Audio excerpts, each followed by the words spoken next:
And can we take a roll call? Assessor Boylan Cry. Here. Highway Commissioner Kazmierczak. Here. Clerk Giovanni is here. Supervisor Marask. Here. Trustee Jones. Here. Trustee Carabota. Here. Trustee McKenzie. Here. Trustee Sweeney. Here. All right, first order of business, approval of the minutes of the October 24th, 2017 board meeting. Can I have a motion? Motion to approve the minutes of the October 24th, 2017 board meeting, waive the reading. Can I just make a couple revisions? Yeah, but if you have to wait till the second. Second. Having a motion and a second, is there any discussion of changes, amendments? No. Yes.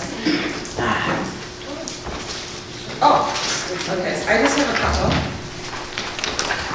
Page 4.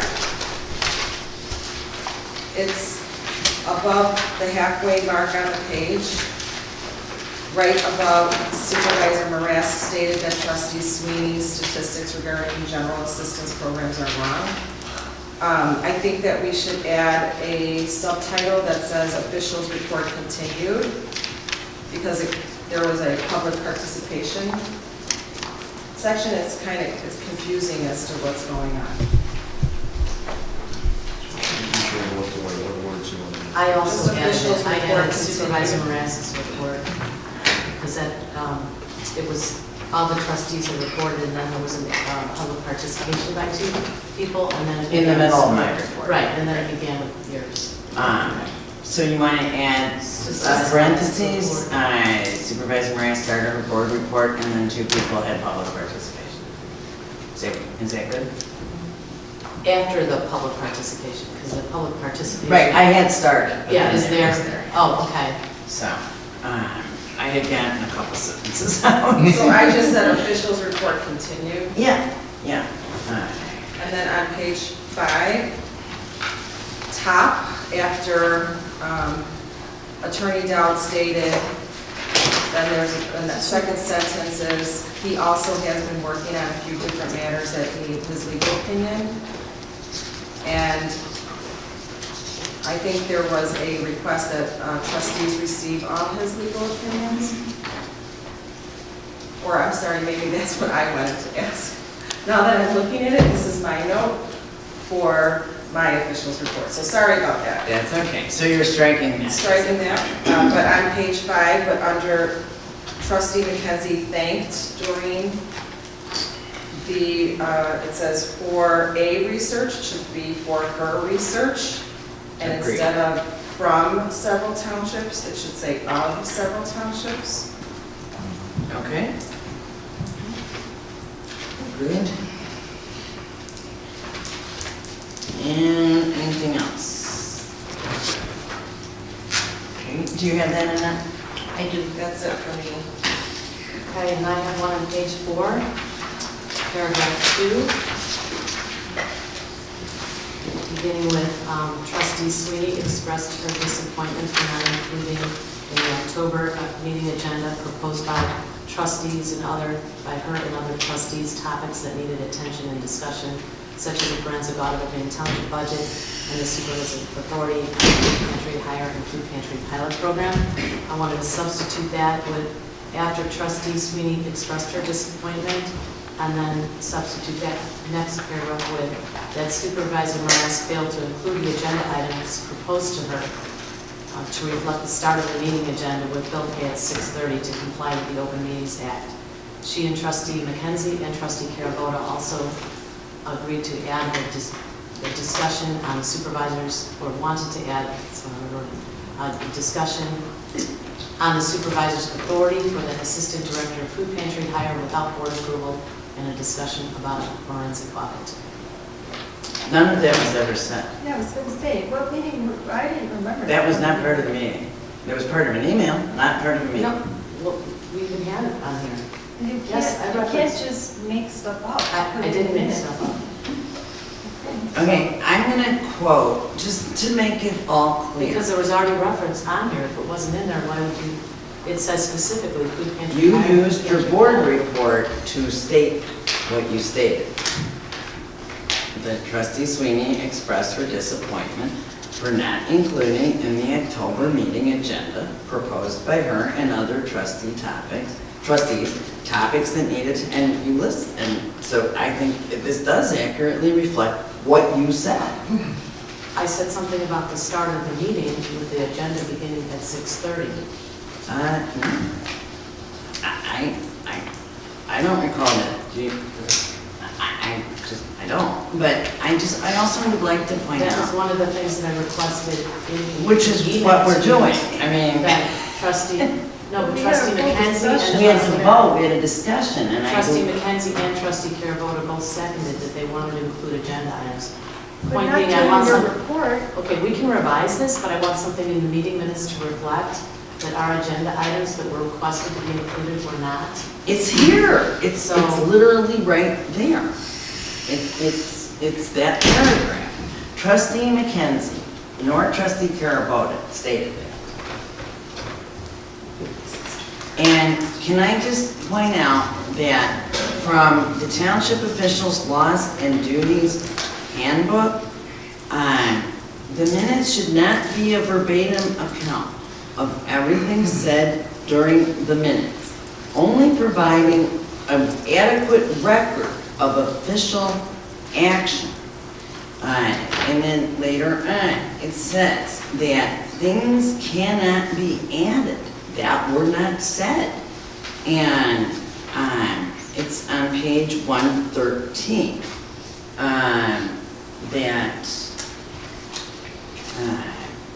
If minutes are to be corrected at the meeting at which they are first presented, a motion to approve the minutes with the corrections noted is sufficient.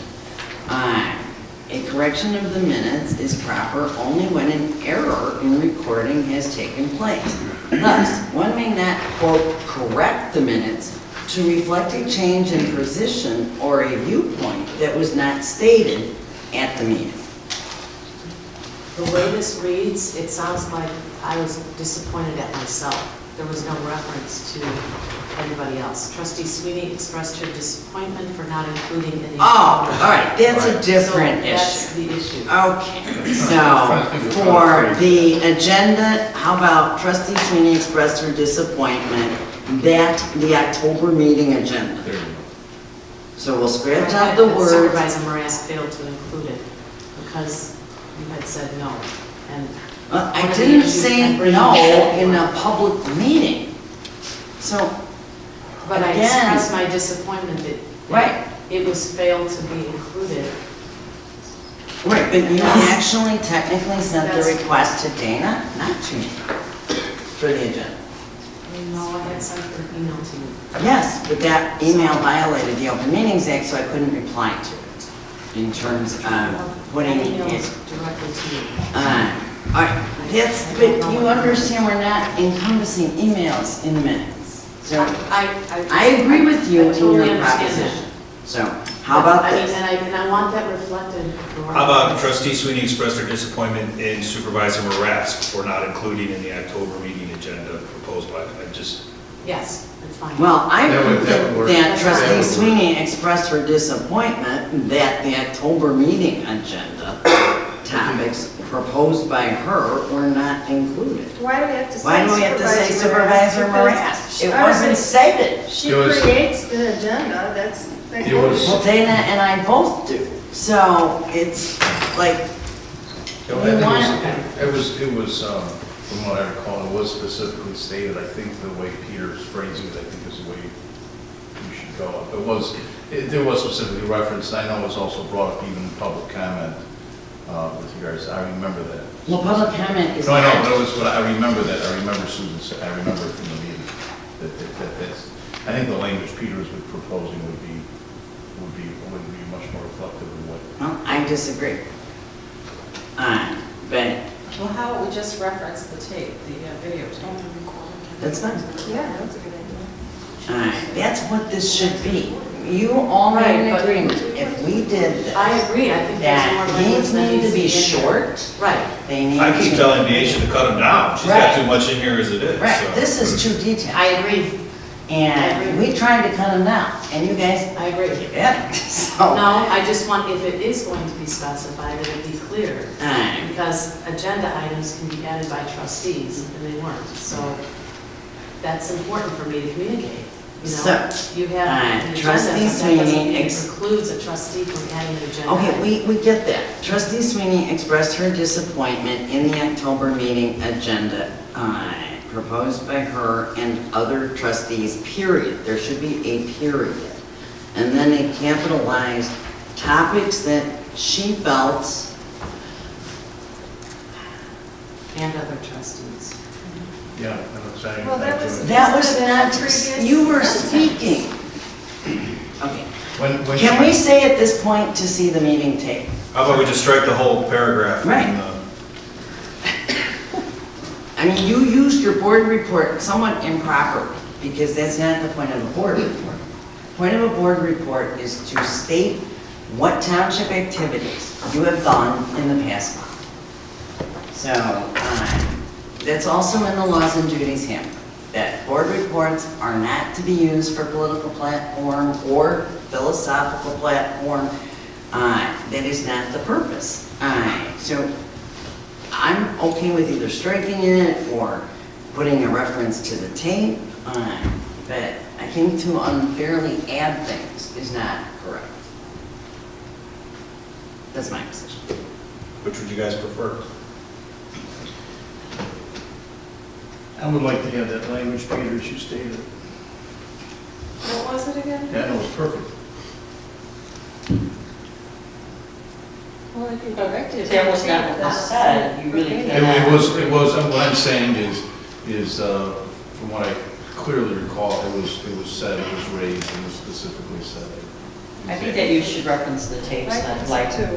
like And then you trustee get exactly what Tim was Jones said. said, because you're interjecting something that you might believe that was true because of discussion now, but you, And there won't be any question then. Yes. Yeah, I specifically don't remember it being raised, the disappointment that requests were made, and it was a decision, and Supervisor Moraes was referenced to that it was not included in the agenda. I mean, we could end it at that first sentence. Trustee Sweeney expressed her disappointment that Supervisor Moretz failed to Right. include the October That's agenda what you items said. suggested by the trustees. Right. It wasn't suggested by the other trustees. Well, it was suggested by me, and a second came from an email. Yeah, You can't, Supervisor. okay. The minutes are what took place at the meeting, not in an email. Right, but that is, okay, so You're don't use missing what's my suggested. point. It was suggested by you at Suggested the by you meeting. and seconded by, What happened, yeah, the statement was made that exactly what was said, and then it was added that there were other trustees that also requested the same. But those statements were made by Susan, not by you guys. right? Right, So and that says you're right not there, saying- Susan, it's saying Susan said. And So this is put that way, the I sentence. will obviously just have to vote on this because we have a difference, so. I don't think it's appropriate. And Trustee Sweeney expressed her disappointment that Supervisor Moretz failed to include the meeting agenda I, additions made by So- herself and. How about put in parentheses reference tape for exact copies? And by other trustees, is what you agreed to said. by other trustees. Is what you said. Right. I- You can't correct it. Anything else? Then after that, how about we put in reference videotape, the exact comments made? Yeah. Reference, add reference videotape, see Yeah, comments that's made. fine. That's my very good. objection is that I don't believe the recall is accurate. What was stated, and either it should be very general, like it is, and then reference the tape, or not be it. No, but you guys are very insistent and keep saying Supervisor Moretz refused, and I didn't refuse anything here. So, I you don't told- need the detail, just summarize. It's- Yeah, that's right. Well, that was said. That's said, what was said. Trustee Sweeney expressed her Why What can't what you she's just saying, reference she it? expressed it, So that even you though can see it. you didn't. And it's not She's saying included she in was this expressing paragraph, just reference it. that during her A report.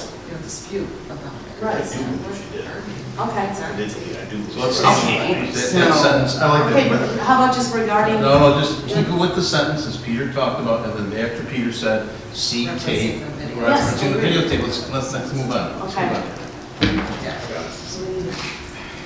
on. Anything else? That was a good one. Anything else?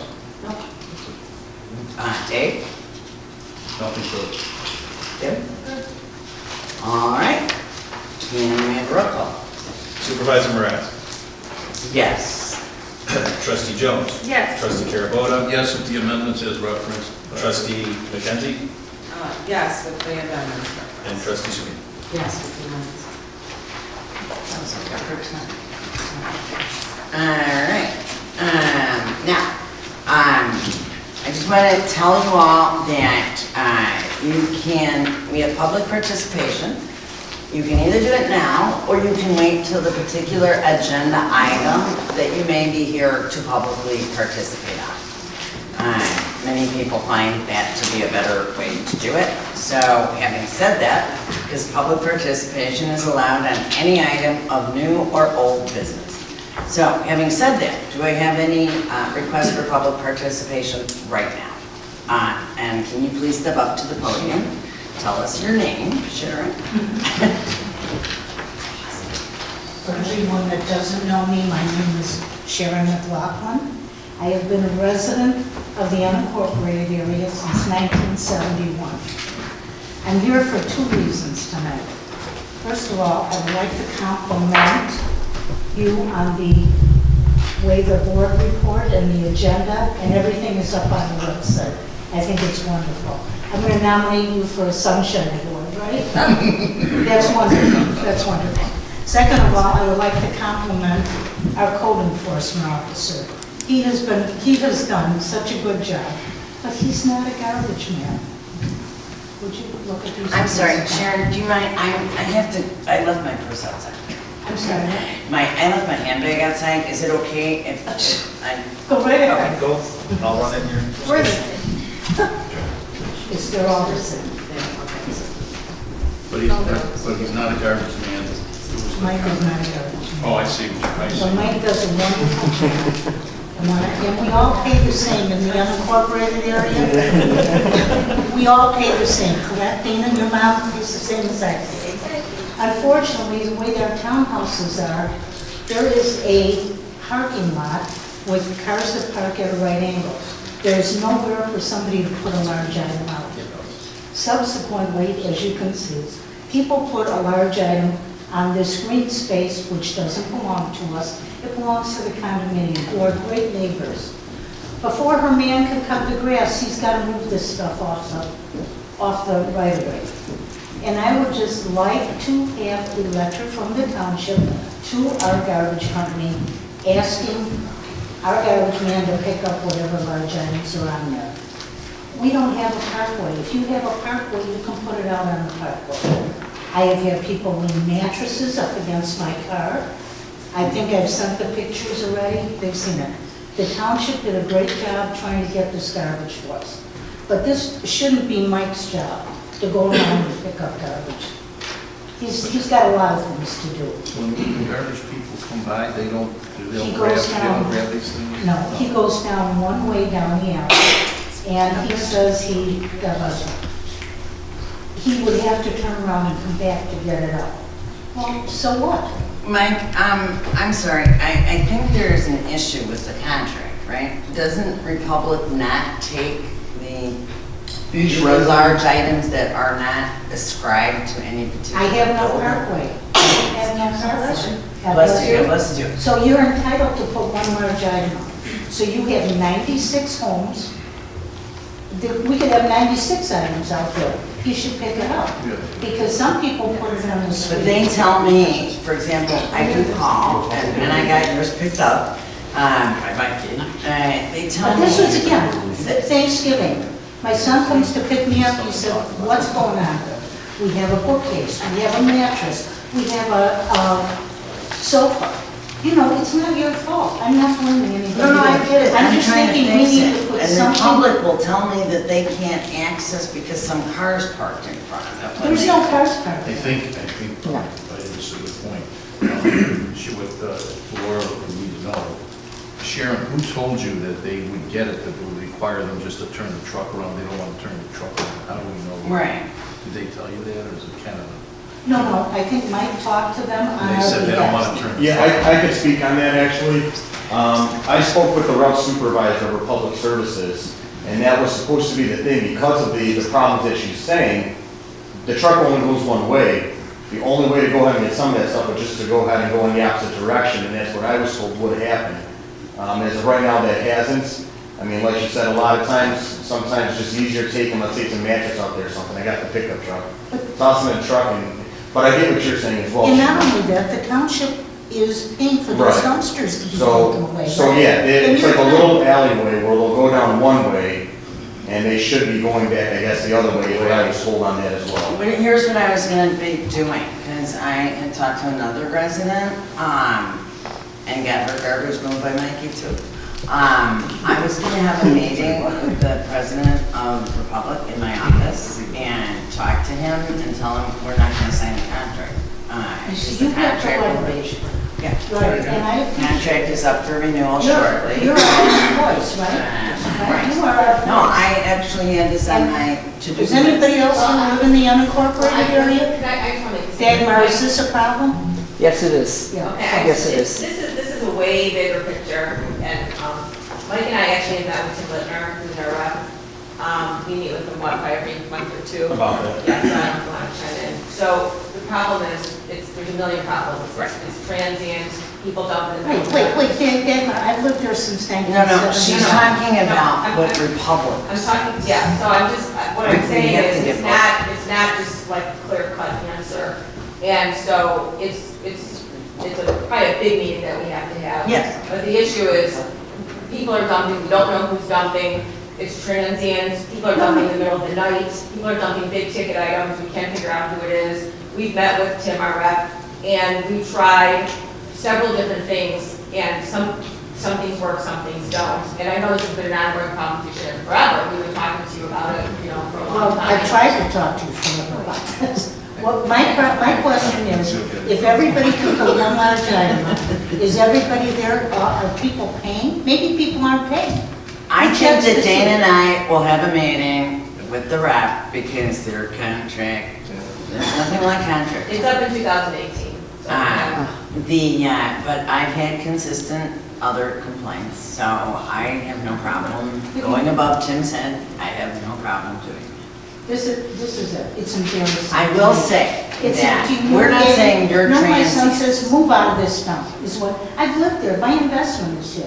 Why do I have to look at something? But some of the things that happen are beyond the control of Republic or the township. And it's, what Dana was trying to say is, sometimes people throw crap, excuse my language, and we have no idea who to ticket because it's just sitting in the middle of Does the anybody street. remember me talking about this before the original? Yes, of contract? course. What did I say? Don't do this, right? Oh, no, but it passed with 86% of the vote.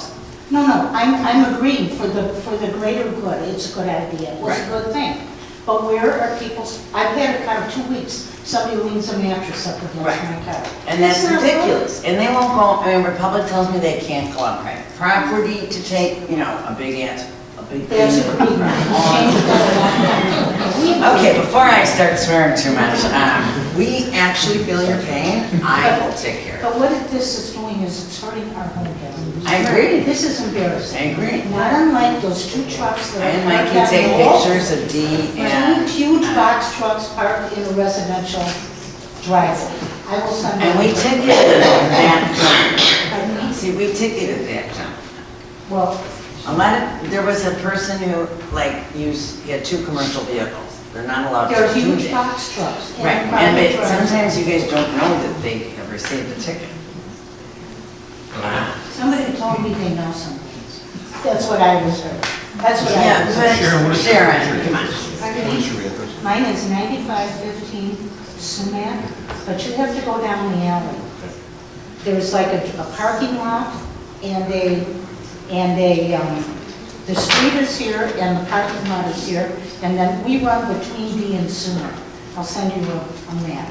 Give me your emails, I'll send you the other. And it's great that, you know, with Laura and Dana, I don't think It's there's a chance. just- I think it'll get straightened out. Yeah. I know. And really, what helpful, you know, everybody has a story of somebody they heard of, or, you know, you have a good picture, but we don't know if the person can actually call, like, as it's happening. I know that's sometimes not, And maybe somebody comes along at night and dumps stuff out because they see. that everything. clearly is what But happened. on Wednesday. That's definitely the when case. you That is get done- definitely.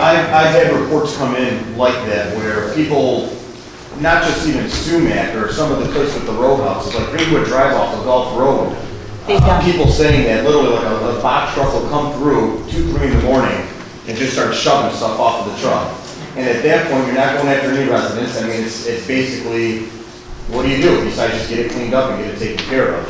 But yeah, I've gotten several phone I think calls. this is people who live there. I'm Thank not you, sure Mike. everybody that lives Thank there pays, because I've seen them get their water shut off, and I guarantee you, they're not paying their water, they're not paying their garbage. Well, right? we will Right. absolutely, But I do appreciate it, I would appreciate it. If you would like me to attend the meeting, I will. My garbage man's a nice guy, he's just not gonna make the effort to come out. I actually don't have a problem with that. I don't have a problem with that. I'm Happy looking, to. I am somewhere in the middle of December. Because you are our only resident, you represent us, you are our government, right? Right. So I appreciate it, I want to And thank you. I have to come get the goddamn garbage. Because it does. Sorry, guys. It does. You're right. Sharon, I think we're at the end of our, It was said with heart. And you know, I want to compliment Mike, he is doing, He is he gets more work for absolute everybody ass. here. When he comes around in that truck, he spends everything.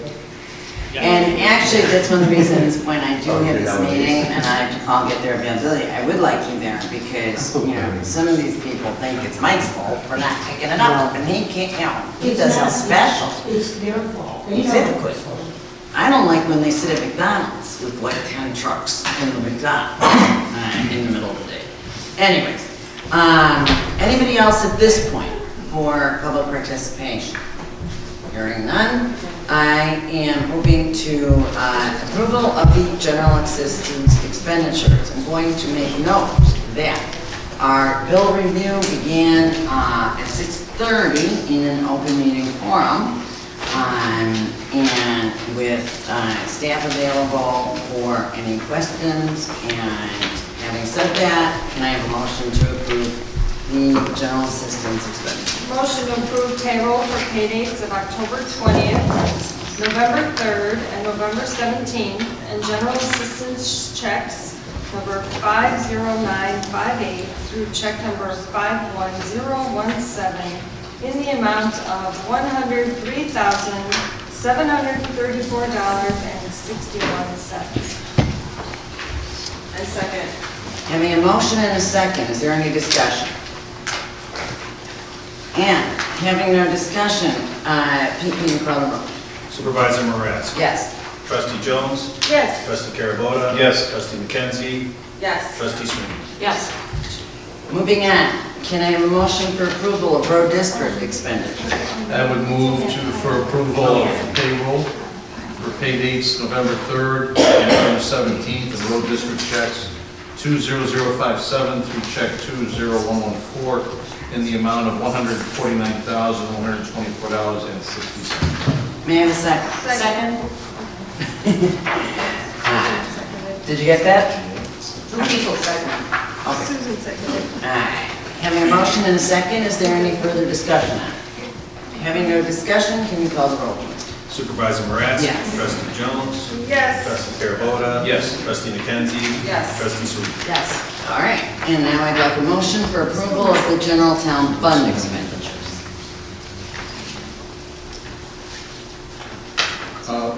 Motion to approve payroll for pay dates November 3rd and November 17th, general town fund and general town fund checks 55430 through check 55511 in the amount of $355,256.25. Is there a second?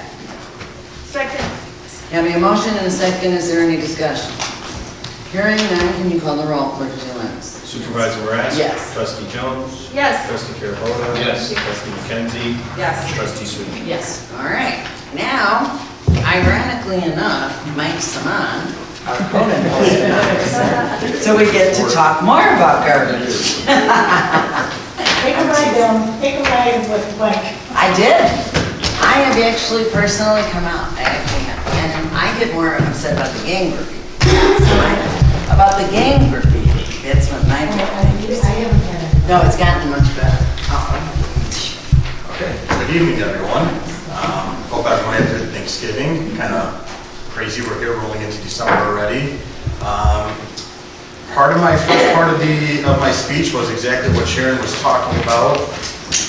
It's Sumac, Terrace Place, Robin Drive. Those are a lot of the streets that just have row houses and just the units. So I will pass along some more pictures for her. You said Terrence Place and who's the last? West Terrace Place, Sumac, and Robin Drive. So if anyone would ever like to do a ride along, and feel free, let me know, and you're more than welcome to. But obviously, row houses is very difficult to go ahead and determine where it's coming from. There have been times out there in the past where a ton of junk is thrown out there, garbage bags, whatever. I've put on some gloves, gone through it, and actually have been able to go ahead and figure out where it's coming from, but it's pretty rare that that happens. A lot of it is just furniture, as I get to the board, couches, sofas, toilets, you name it, it's out there.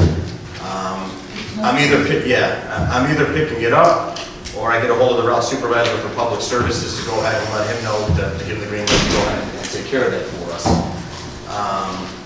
For example, I've got one neighbor talking about figuring out where it's coming from. Like Sharon said, some places, some people just don't have an account for public services.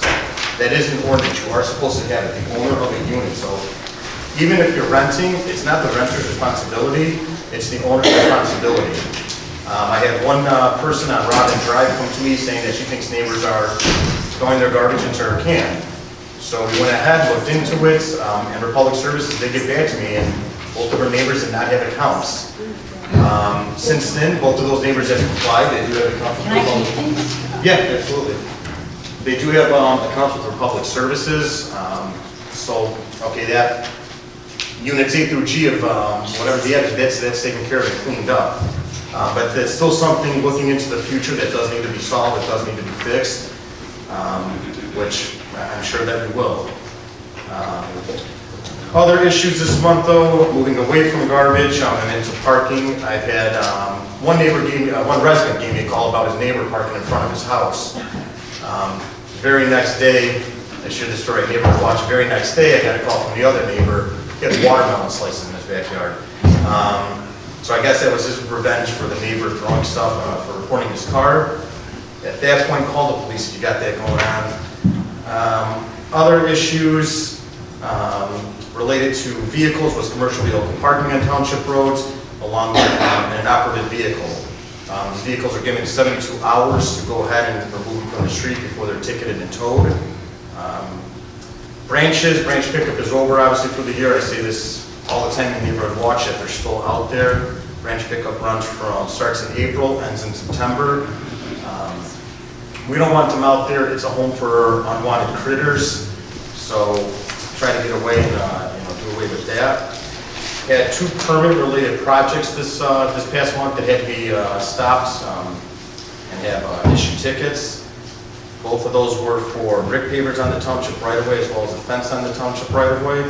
Still waiting for compliance on that. The next issue came from the landings, actually. This was one back in the summer. Had to do with roosters over on Rancho. So complaints about that. I'm going to have to go ahead and work with Cook County Building and Zoning again to get that removed. And lastly, obviously at any point it could snow. The snow route ordinance will obviously be in effect whenever it's 2 inches or more. So, questions, comments? A couple of things. What percentage of the couches and the stove or whatever else you pick up that the Republic can't get to or isn't part of their jurisdiction? It ends up in the highway department's backyard, right? It's all in the jurisdiction. But I mean, you dump couches in the back of the... Correct. Right. So you're asking how often I'm doing it, or? No, what percentage of these items end up in our yard? I would say maybe 30-35%. I mean, it's really difficult to say. I mean, like when I go out there, if I see it's a mattress and I can just put it in the back of my truck and take care of it that way, I'll do it. I don't really keep track of it, but I would say I probably call them more to get things removed. But I mean, I've got branches back there now that someone just put into the middle of the road because the highway department wouldn't pick them up. And I mean, it's, like I said, sometimes it's almost easier to sit there and just do it yourself than to. So we're paying twice. He's paying for the dumpster and I'm paying for the pickup. Right, well, yeah, And then because Mike's time. that stuff ends up in a landfill, you gotta call somebody to take it Right. away. That's the question. Would signage help at all in that area if we had no dumping signs, subject to fine or subject to? No, honestly, It'd be a waste. There would be a waste. There would be a waste. You know why we have a camp? Please pick up after your daughter. yeah, it's difficult. I I think mean, the truth is, we have to make sure everybody's paying for garbage. That would be number one. Everybody who lives by me, because if you don't pay for it, they don't stop in front of your house.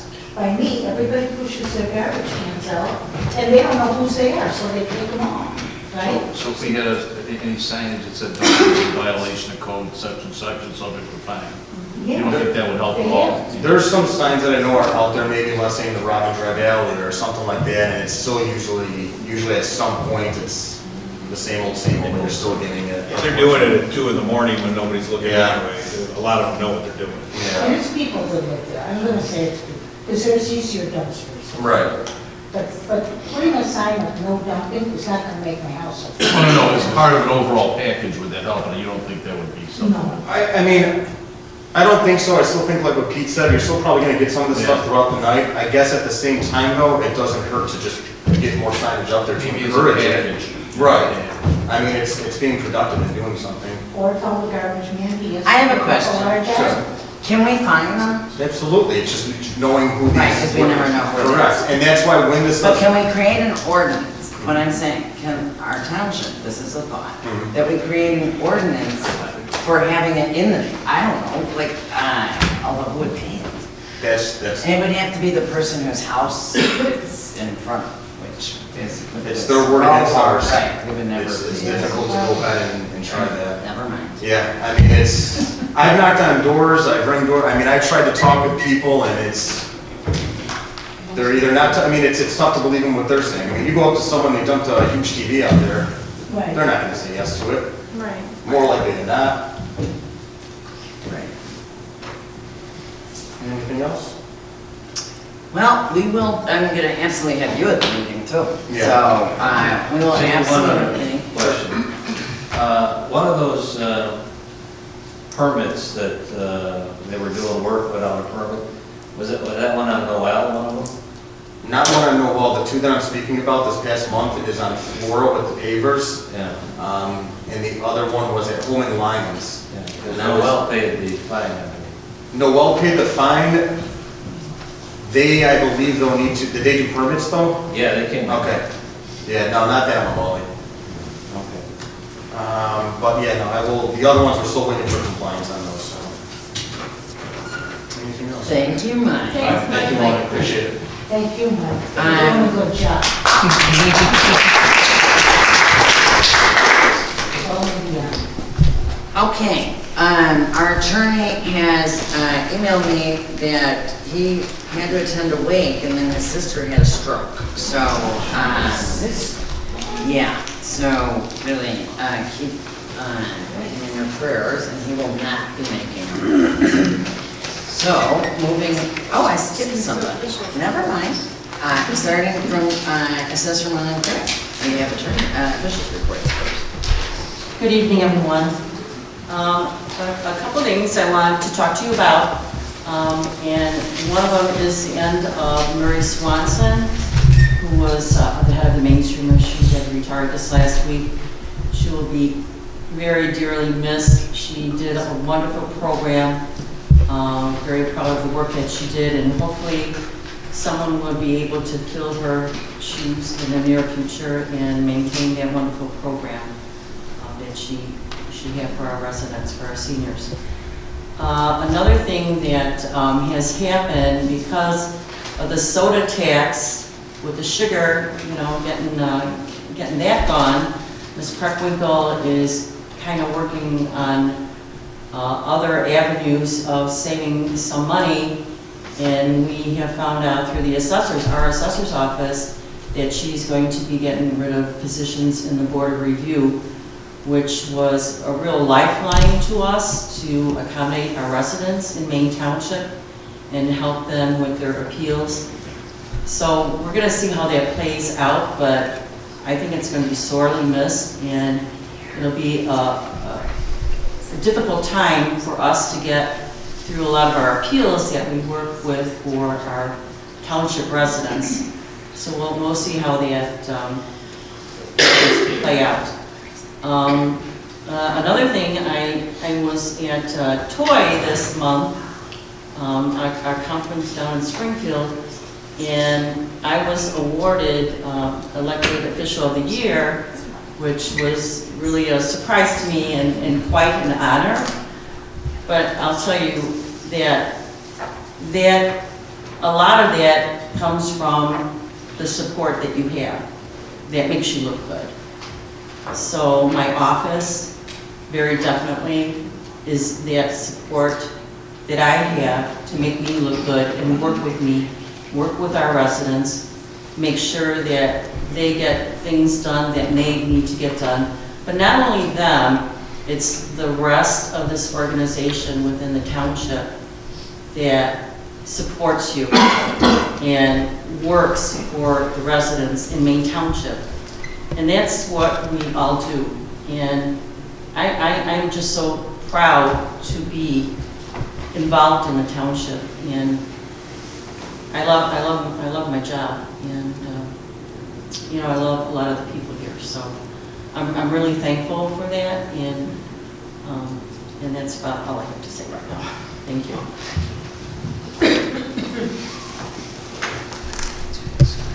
Commissioner Kazmarchuk, see if you can tap that. First of all, I'd like to talk about the tax levy that I submitted along with the township tax levy. The 2% tax levy increase in the road district is based on the current increase in the consumer price index. Since we are in a tax cap county, this is the most we could receive even if we levied up to a 4.9% tax levy.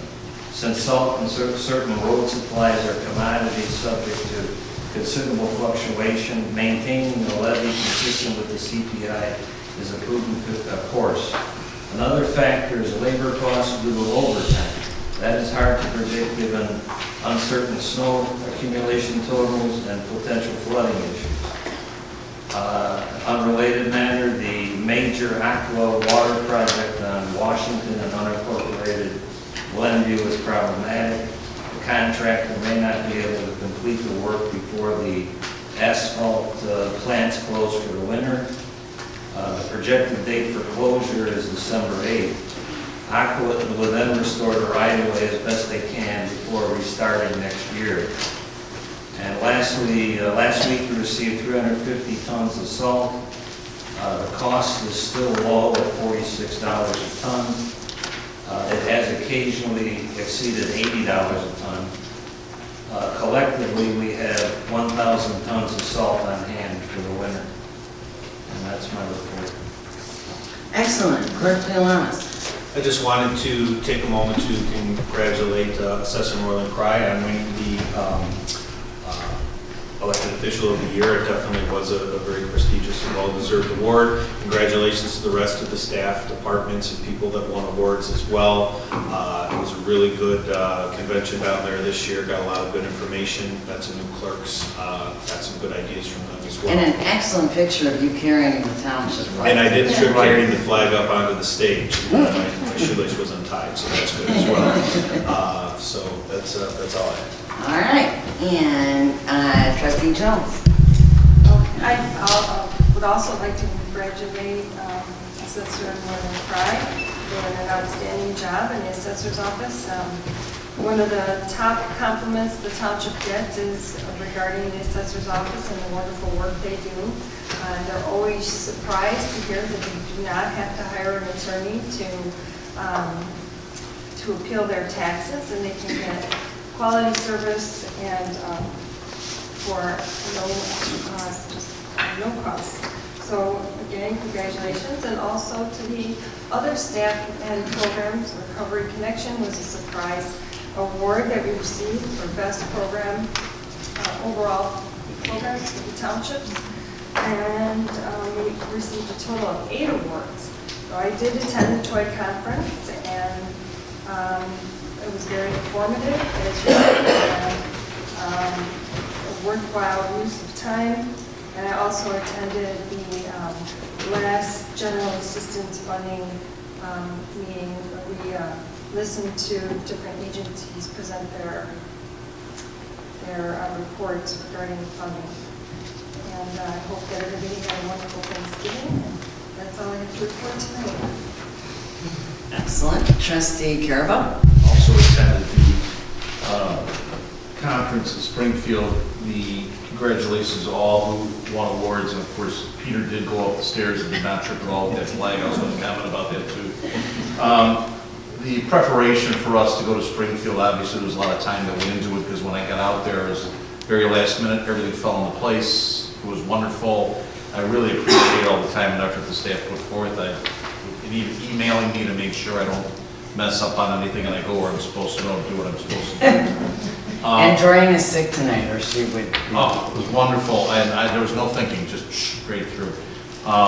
We had a wonderful meetings together, a lot of seminars to choose from. It was a good variety. It was great working with everybody at the conference. Learned a lot, and also it was nice that our township was accredited for doing continuing education when it comes to township law, township ordinance, township statutes, etc. And of course, our township does it to protect, our residents, but we also serve as a good example to other townships to get out there, go to those seminars, and try to keep up with the ever-changing laws that apply. And the responsibilities you have as a trustee, as a supervisor, clerk, assessor. And yes, I want to congratulate our assessor as well. It's wonderful to watch that. So, boy, did we look wonderful over there. I really had a great time. And the dinners that were pre-arranged were absolutely excellent. I've been back and forth to Springfield many times. I missed both of those restaurants. I can't believe I missed them. I'll never miss them again. And thank you. Excellent. Trustee McKenzie? Well, the good thing about being almost last is that I can just say everything they said. I agree. I also went to Springfield and went to the Township Organization of Illinois meetings and learned a lot. I've been trying to catch up with everybody who's been on the board for decades, I think, collectively. Never feel old. And I think that it was a very nice, broad base of knowledge, and we were able to choose between different presentations. Some were very code specific and some were more general, and it was a nice mix. And I really appreciate being able to go to something like that and all the organization that was involved. And so I think that that was very, very instrumental in making us better trustees. And I also thought it was very nice to network with other trustees in other townships and find out what other townships do, and especially find out what townships down in rural Illinois are doing, because township government is very different for the people in different sections of Illinois. And I think that it was very, I thought it was very instructive as to what we do very well and what we can do better. And so, and we do a lot of great things, obviously, since we got 8 awards and the Top Dog Award. And I do congratulate everybody in this room and in Maine Township who were award recipients. It was very fun to be at the table with the winning township. So that, I think, is it. All right, Trustee Sweeney. Thank you. Well, since I am last, I can just echo everybody. I was happy to see all the recipients for the awards that we won. It made us all proud. There's a lot to learn in the township. And going to the township officials of Illinois Conference, that's what TOIA stands for. It's like drinking from a fire hose a little bit. There's so many different breakout sessions and so much that you can learn, and so much about township code and, you know, what we're capable of doing and how different townships are doing things differently. We learn from each other. So, you know, we've done a lot to add a new trustee as well, and, you know, I gain wisdom from the existing board that we have here, and, you know, I'd like to see the changes that we've already been on board with doing, and that is, you know, since we've been on board, there's been videotaping. We now have board packets for the first time, accessible online, so that's a big thing, and, you know, we're moving more into a transparent environment, which I think is one of the things that, you know, people really want to see so that they understand what their taxpayer dollars are being used for. So happy to see that and happy to participate with all of our fellow board members in that way. Thank you. Excellent. Well, I actually am last, but I had to miss Toya. I had some unexpected health issues. So I did get kept up from everybody, and I want to congratulate all of our unbelievable winners. Susie is outstanding, as we all know. I think Claire and I are very active on this forum where people can ask for different help or vendors. It's a virtual. Okay. And so sometimes people will ask, you know, and if they have a good lawyer for appealing taxes. And I saw that Claire had posted, you know, that our township does it. And then I echoed. That's why we're so busy. Yes, it's because we've been driving business to you. It's actually very popular on that blog. And I have to say, I've been here now 17 years, and I am the proudest that we took a chance on this guy, Marty Cook, who had started out, I think, doing a Salvation Army career fair when he first got on board, right?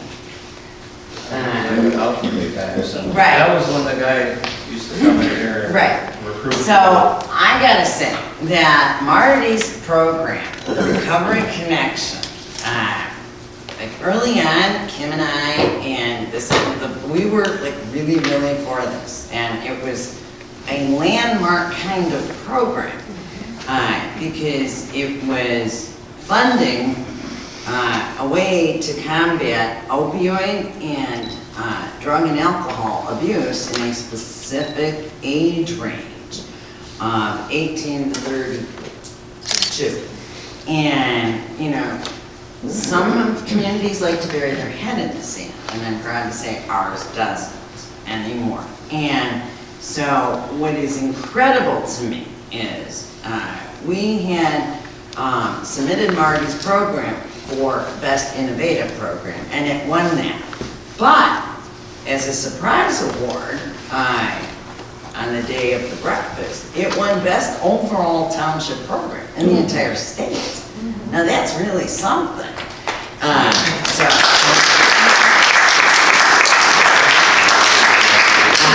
We had 3 senior department awards, including Marie, who we will be talking about shortly. Also the best photo, which was Mighty Message, which is of the ever popular senior party, one of the favorite photos. It's actually going to go on our new website, with the seniors, with the youth. And I'm missing the little one for the seniors. Oh, Susie! Susie was nominated as the best elected official serving seniors, which is absolutely the case. We had 2 from Mainstay. We had Kelsey Coy as the best township volunteer, or youth program volunteer, and we had Rich Lyons as running the best youth department. So our township runs the best youth department. We also had Marsha little known, Marcia was on the executive board of the general assistance for the entire state for 20 years now, right? And she retired, and she won an award, which again, I think was a surprise award that we didn't know about. So it's actually 9 awards we're up to. That's right. And also we get the recognized for having the most educational credit, which is a testament to all of our trustees and board that they keep that up. So at the end of my report, which is going to end in a minute, we're going to do a photo. I asked everybody to bring their awards because it was too hard to Photoshop my head into the picture at the breakfast. So, sorry. I wanted an official one. We needed one of those little sticks with. Right? That's right. Should have thought. That's right. Tonight, I too had gone to agency funding. It's the 17th year I've done that.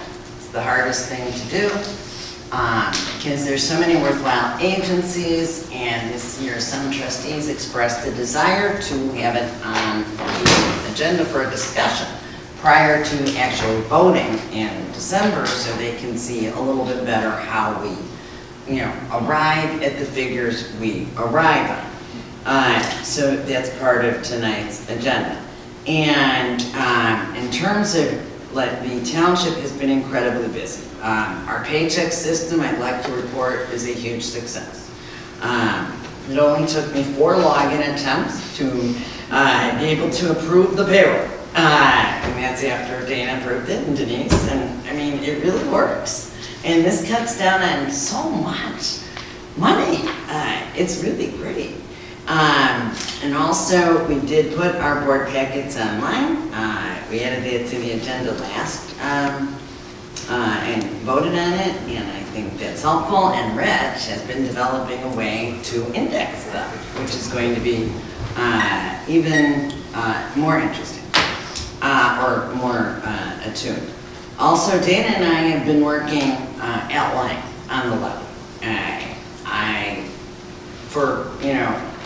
When you go to law school, you learn to retain things in your brain for a particular period of time.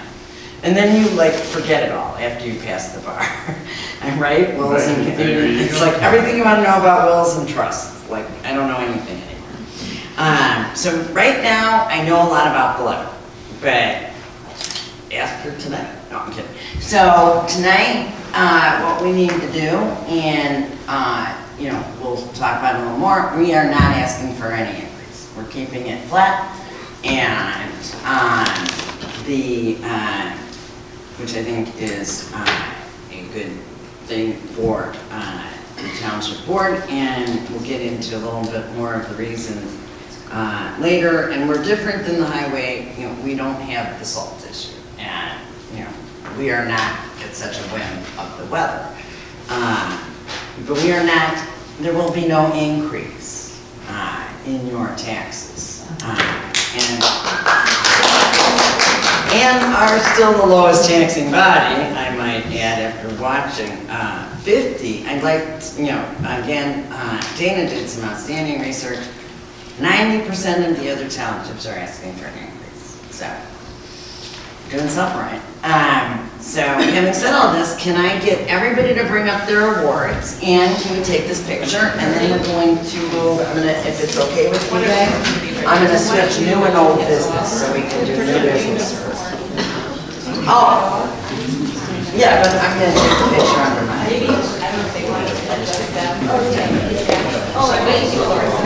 And that'll conclude my report. Okay. Dana, I didn't forget you. I just figured we'd take the picture and then do your report. Okay, I have nothing to add. That was anti-voting. All right, I need Marie. You want an award? Marty. I want Rich. Marty. Liz, you want to come in your daughter's place? We have Nick, Marcia.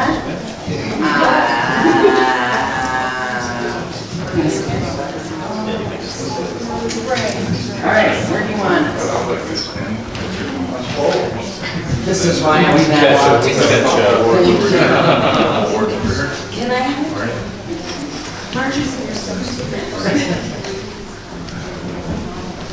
Oh, thank you. I get the whole one. Yes, yes. In between me and. Yeah. This is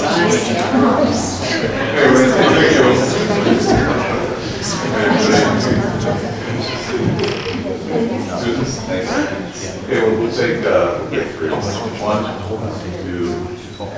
3. Thank you. And now you can do this. 1, 2, 3. There's no association. Oh, good. I don't want. Angle that a little bit differently. Perfect. That's the problem. You as well. It's, Or what, no, you want your hip this way and your photo this way. Yeah, that'll be okay, let's try that one. 1, 2, 3, and then one more. There's an association or something, there's departments, there's a management. All right. Thank you.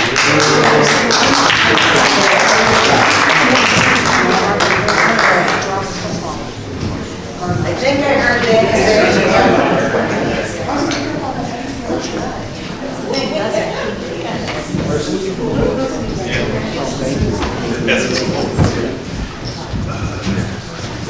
That concludes my report. Next would be administrator, and you want to wait until okay, normally we'd be moving to personnel, but that's going to be delayed until new business. Does anybody on the board have a problem switching old business with new business?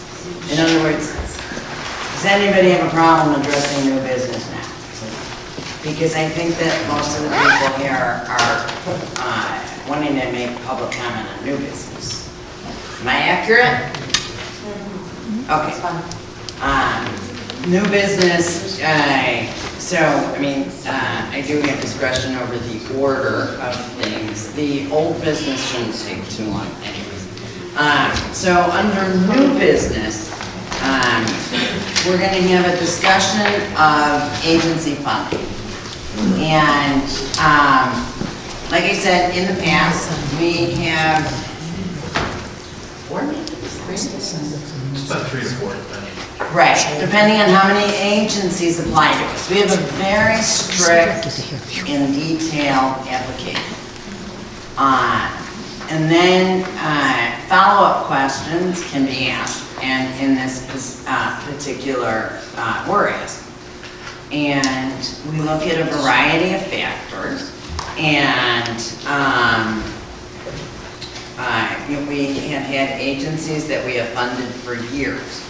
We usually, so the way it's done, so that, it's very clear to everybody, is that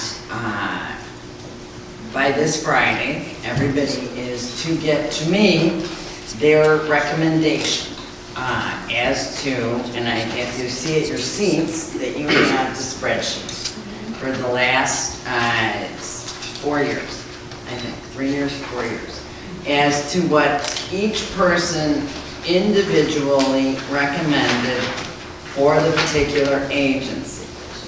And you'll see that the department heads are listed, but theirs is advisory. So in the past, last year we started using the average of the supervisor and the trustees. Prior to that, it had been an average of the board plus the department heads. But we look to the department heads for their fabulous advice and consultation. But unfortunately, we were elected to do the hard work, so, the vote, so that's why it was changed. It was added to the agenda because I was under the impression that, some of the newer trustees may have questions, or some of the agencies may have questions, or there may be public participation about the merits of a particular agency. So, having said that, does anybody have any public comment? can you come up to the podium and tell us your name?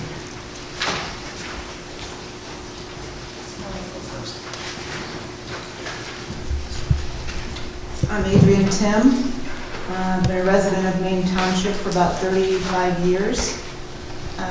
But tonight I'm speaking as the Director of Social Service Ministry at St. Paul the Cross Church in Park Ridge. I've been doing the social services there since 1995, and I'm currently on the advisory board for the Center of Concern. It's been my great pleasure and privilege to partner with the Center of Concern on many occasions over my last 23 years. Just as a quick, my responsibilities in the church include general assistance plus information and referral for individuals and families who call with their needs. It can range from needing friendly visits, rides, food, medicine, counseling, at-home care, rental and utility assistance, or homeless prevention. I've worked countless times over the years with social workers, together coming up with comprehensive plans to best assist our senior residents in need of help with the Center of Concern. To give you a frame of reference, St. Paul the Cross has 5,000 registered parish families, which turns out to be about 13,000 individuals. Approximately 40% of those individuals, or 5,000, are ages 65 and up. Many of our seniors take advantage of the programs, services, and volunteer opportunities that the Center of Concern provides to our community. Here's what comes up in my office. What happens when a spouse dies and the survivor has no idea how to manage the finances? What happens when a senior presents financial hardship after savings are depleted due to the annual cost of skilled nursing? Many cannot afford residential care. It's difficult for suburban families to find subsidized housing. The center provides home sharing opportunities as a solution with the rising cost of housing. Longer life expectancy is leading to greater isolation in epidemic proportions, according to ARC, which will affect 7,800 of our Maine Township senior residents. Of the 49,000 seniors living in Maine Township, 10% live in poverty. Community support is vital to providing effective housing solutions, support services, and counseling for seniors in need. Over the years, the Center of Concern in St. Paul the Cross Social Service Ministry has shared clients. I just want to share this one case with you. It's an elderly couple. They came to me. They're in their 80s. They've been residents of Park Ridge for over 50 years. They've been parishioners of St. Paul the Cross for that long as well. And actually, the husband was a dedicated usher over 25 years at our 10:30 masses every Sunday. What brought them in was that they were going to lose their house after living there for so long and actually having a thriving business at one time. But some wrong turns in the market, the way the bubble burst, it brought them to this point, and they didn't know what we could do to help. Besides our food pantry and our gift cards and prayer, compassion, an ear, friendly calls, there really wasn't a whole lot more that I could do. So I immediately sent them and came with actually to Marcia Warnick over here at General Assistance, and she said right away, let's get them signed up for programs that they're eligible for, and that'll help with medicine, it'll help with a lot of things. So we sat in there and got that done, which was awesome. They used our food pantries. They took advantage of our holiday help between the township and us, and community meals. And we were in constant contact, but we were having Marcia and I were in constant contact about what could we do with this couple to hold them accountable. Well, that's when I called the Center of Concern. I said, we need help, what can you do? And that was the best thing actually that could have been done because they took over. And the next day, they had a caseworker there to sit down at the kitchen table and actually talk to the family, to the couple, and find out everything that they needed, did a complete assessment, and already had a comprehensive plan in place the next day, and someone who would come visit every day to make sure that the short-term goals were being accomplished so that the comprehensive plan might work. Part of that was financial counseling, getting them on a budget, making them accountable to the budget, and letting them know that probably they're not going to be able to stay in this house. What is the next plan? What is the step? How can we get you out of here with dignity so that you have a place to go where you've had a choice and you're ready to move? Because it's going to happen. We talked to the bank about foreclosure, if they could please just, I think we got an extension or two. Marcia talked with the sheriff's office and said, please, they're a vulnerable couple. The mother has, the wife has heart problems, and the husband's mind is not as sharp as it once was. And we all did what we could do. But luckily, because of the center of concern, there was a plan in place, a place for them to go that they could afford, and they could leave with dignity, and know that they were starting something new that was going to be a lot easier for them, that they could afford. But it didn't just stop there. They organized a team of volunteers to come and help this family move. They got a truck free of cost to this couple. Worked relentlessly, day and night for days, for weeks, and trying to get them settled, get them to understand, yes, they have to go. You can't stay here. They couldn't understand why this was their home. And they'd been there, so raised these two kids. Why did they have to leave? Somebody should certainly be able to do something. So it was a really tough situation. But anyway, I just needed to make the point that without them, I don't know what would have happened. Without the Center of Concern's help, I don't know what would have happened to this couple. They are in the area. They're living within their means mostly. Once in a while, they need a little help, and we come up with something between the center and St. Paul La Crosse. But couldn't do that alone. So this partnership with the Center of Concern is absolutely vital.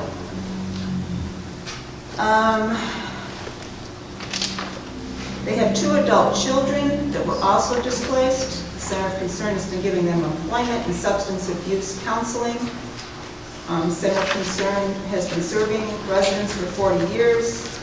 Last year provided 10,000 services to Maine Township residents, plus 5,000 volunteer hours to support social service programs. So I urge you to please consider the importance of continued funding for the Center of Concern.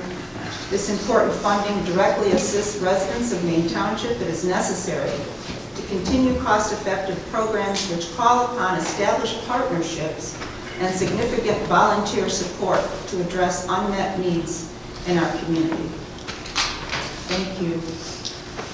I think you guys are a fabulous agency. Oh, and I do want to mention that we had Student Government Day here last Friday, amongst many other activities. And so Student Government Day is when the local schools, high schools, bring their students, and they are elected officials. So they are 4 people, 4 kids, present each agency.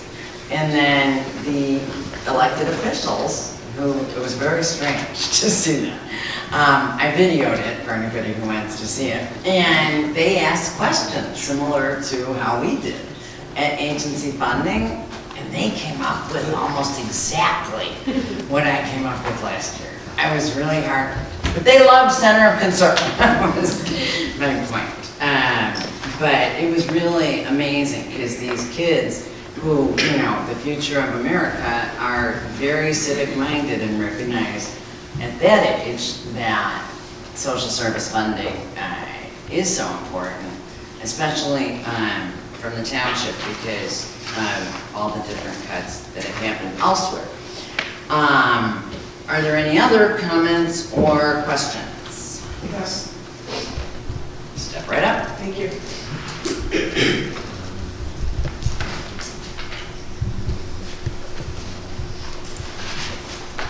Good evening.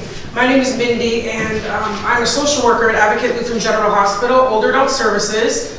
Our office is at Church and Potter, Maine Township, unincorporated, Des Plaines, across the street where a lot of the garbage is that you talked about. It's kind of interesting. We enjoy Government Day, but really, the reason why I'm here, Jamie, who coordinates our home delivered meal program, wasn't able to be here babysitting issues. And she said that 2 residents had called who we help with home delivered meals. They're homebound, at-risk, seniors, elderly, might not have means of transportation to get out due to different nutritional, issues. They need home delivered meals. And we came and we always asked the board, and they've always been gracious enough to help and assist and support our program. Every year, I've been with Lutheran General for 17 years. As a paid employee, 19, I'm aging in place. I was a student there for 2 years as well. And they've always been, it's been 17 years, have always supported us, even before them, which is wonderful. But the 2 residents called and they asked if somebody could come and speak on their behalf because they were concerned that somehow they heard, and I'm not really sure where, that there were some type of budget cuts. And, is it going to affect home delivered meals? Is it going to affect the meals that they're receiving and what's going to happen? And there's no other program really in the area. So I said I would come and speak on their behalf. And I always say to the board and everybody that we're kind of the eyes and the ears, the social workers and the staff, my staff really, of the home delivered meal program. And we've come across plenty of times where we had saves. And a save is always reported on the hospital. Every morning we do a hospital call, and it's all the directors and administrators, and we always talk about a save that we have. So I just wanted to share maybe 2 or 3 different saves with you. Some of them are from when I was an intern in '99. I went to deliver a meal to someone's house in unincorporated, obviously Maine Township, and the lady was in her 90s, and I walked to the door and opened the door, and she came to the door, and a strong smell of gas came fuming out of her door, and I heard hissing. And I thought, I was 25, what did I know? I thought, oh my gosh, all the gas gauges gotta be on and not off. So I said to her, you know what? You gotta get out of the house, something's not right. I brought her the car, we sat down, I called my supervisor, she said, call 911. Sure enough, there was a beautiful article, I was in the paper 19 years ago, I looked a little younger. I'll bring it in, but sure enough, all her gauges on her stove were on instead of off. She was blind, she couldn't see, nor could she hear it. She would have blown up the whole 3 blocks. The fire department got everybody out of the houses. I don't know if you remember it, from 99, 2000. So that was one of the saves that were the eyes and the ears in the community. Just recently, right here along Potter, we had a lady we were delivering meals to. The driver went to the door and he heard screaming before he even got to the door. He's knocking, she's screaming, help, help, I'm having a heart attack. And, he called 911, they came. She did not have a lifeline, so it was a mess, they had to take the door. But she was actually having a massive heart attack on the kitchen table at the same moment that our delivery person was there. So, we hooked her up with Lifeline, we got her some other services in, we worked with Marshall, which was wonderful, and took care of her. So, when we just deliver a meal, it's not just dropping the meal off and here you go, whoop-de-doo. There's more to it involved than just delivering meals. So I hope that, we'll continue, and you'll continue to support our program, definitely, moving forward in the future. And, I hope I spoke well enough to the residents who, I was gonna bring some of them here, but I didn't know how late it was gonna go, so I thought, better not. The full name of your program? Advocate, Lutheran General Hospital, Older Adult Services, Home Delivered Meals. So I'm actually the manager of the adult daycare. But you came and presented to us. I came and presented, yeah, I always do, I love it. I like talking in public, I guess. I was a performer, so there you go. I was a clown, so I love it, yeah. I didn't plan a big speech, I'm sorry, so those are the things. Thank you so much for continued support. Thank you. Thank you.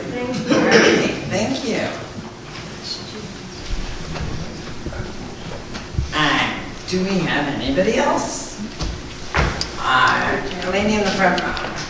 And then you, and then is there someone there?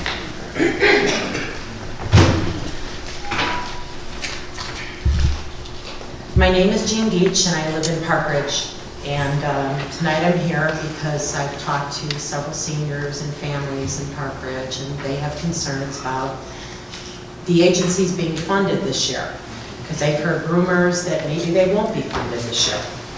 So I would like to say, Trustee Jones, Trustee McKenzie, Trustee Carabata, and Supervisor Marask, I have faith that you understand the issues and your responsibilities to your constituents. So I trust you will do your job for our community and continue funding the agencies who have a positive impact to voting residents in our township. Good communities, like good trustees, are measured by the care they take for the weakest members of our community. Those who are not willing to protect the weakest members of our community are bullies. And that's all I have to say. Okay. And I think, thank you, and I think you were next. And if you can say your name.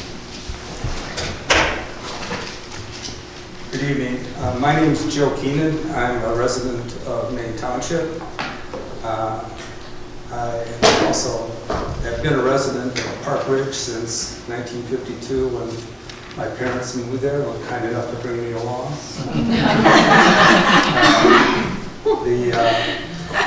I was raised in Maine Township in Park Ridge.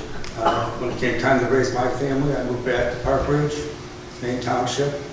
The one thing that's been consistent during all my time in Maine Township is the good work that Avenues for Independence does for men and women with special needs. I don't know if anybody remembers back in the 60s to the 90s, there was Chick Karheiser, who was the de facto mayor of Park Ridge for a number of years before he passed away in 1991. If you want to see for yourself the good work that's done, go to the Jewel in Park Ridge. You have a number of people that work there. They're living full, productive lives, and they could not do it without the support that Maine Township provides. And I hope you consider to continue to maintain that funding. Thank you. Thank you, Mr. Keenan. Thank you. And I actually can agree with you more. And I had someone in the back. Come on up.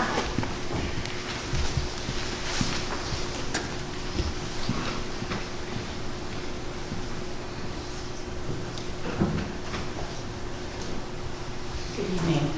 My name is Maureen McDonald. I'm the Executive Director of Peer Services Community Substance Abuse Treatment Agency, serving Maine Township and other areas in the north suburbs with offices in Glenview and Evanston. And I also try that again.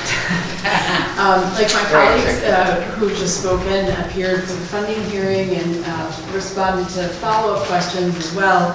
And so just here tonight to just reinforce what we think is the importance of continued support by Maine Township to human service agencies. And I'm going to use, just briefly illustrate the importance of it in the context of the ongoing opioid epidemic, which is claiming, unfortunately, many young people in this community and others. We are privileged to work closely with Recovery Works, so congratulations on the continued success and recognition of that very valuable project. I brought with me tonight, and I apologize I don't have copies for everybody in the room, but for the trustees, it's just one page from a report that was put out by the Cook County and Chicago Task Force which reflects the current state of opioid overdose deaths in Chicago and the suburbs. Cutting to the bottom line, there are two things that the community needs to know. One is that the number of deaths in suburban Cook County went up 54% between 2015 and 2016. So we have not seen the end of this yet, and we need to continue to work together to stem the tide of the epidemic. On the other side of the page, there's a map that shows, they actually plotted where overdose deaths took place. Maine Township is not identified specifically, but if you can generally place yourself in the area of Maine Township, you can see that there are quite a few incidents that still take place here. And so, unfortunately, we're not at a time in this process where we can afford to reduce support for services. The funding for the work that our agency does for residents of Maine Township is a collaborative effort between public and private funding, between federal, state, and local funding. And local funding is extraordinarily important because the rest of the funding does not cover the expenses and the needs. We did a follow-up report at the request of one of the trustees to our hearing, which fully sort of illustrated for us it was even sharper than we realized the gap. And so I just want to thank you for the opportunity to reinforce our message to work in community with other human service agencies here in Maine Township. Thank you. Thank you. Thank you. Do you need these extras back, or can I mean, Oh, yeah. great, that's very, it's very helpful.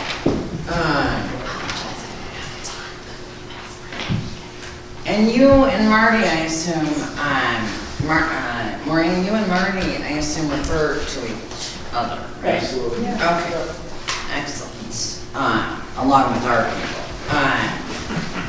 It's hot, yes. Does anybody know where the thermostat is? Okay, is there, and gentleman in the white shirt?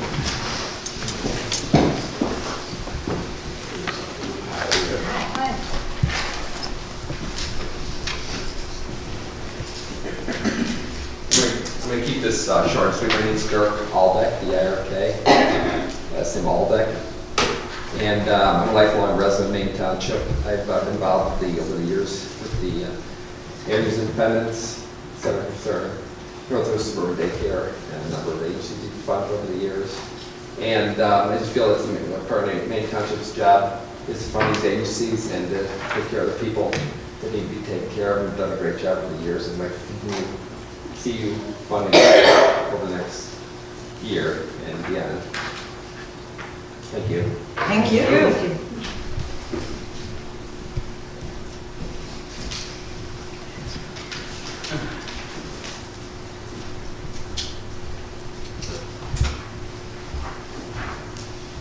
All quiet? I'm listening. You guys are too young to know that. Does anybody else have any other comment? I really want to thank you all for your excellent public comments. This is one of the, in my opinion, one of the core missions that our township and other townships do. And you know, the unfortunate thing is that we can't do more than we do. We're very fiscally responsible. The actual vote will not be taken until December's board meeting. So if anybody has any questions, comments, or concerns in between, feel free to write, call, or come to the meeting. Does anybody on the board have any questions as to doing your figures or any problem with getting your figures in by Friday? Can we get more time with Friday? How's Monday? Well, it means Friday. It's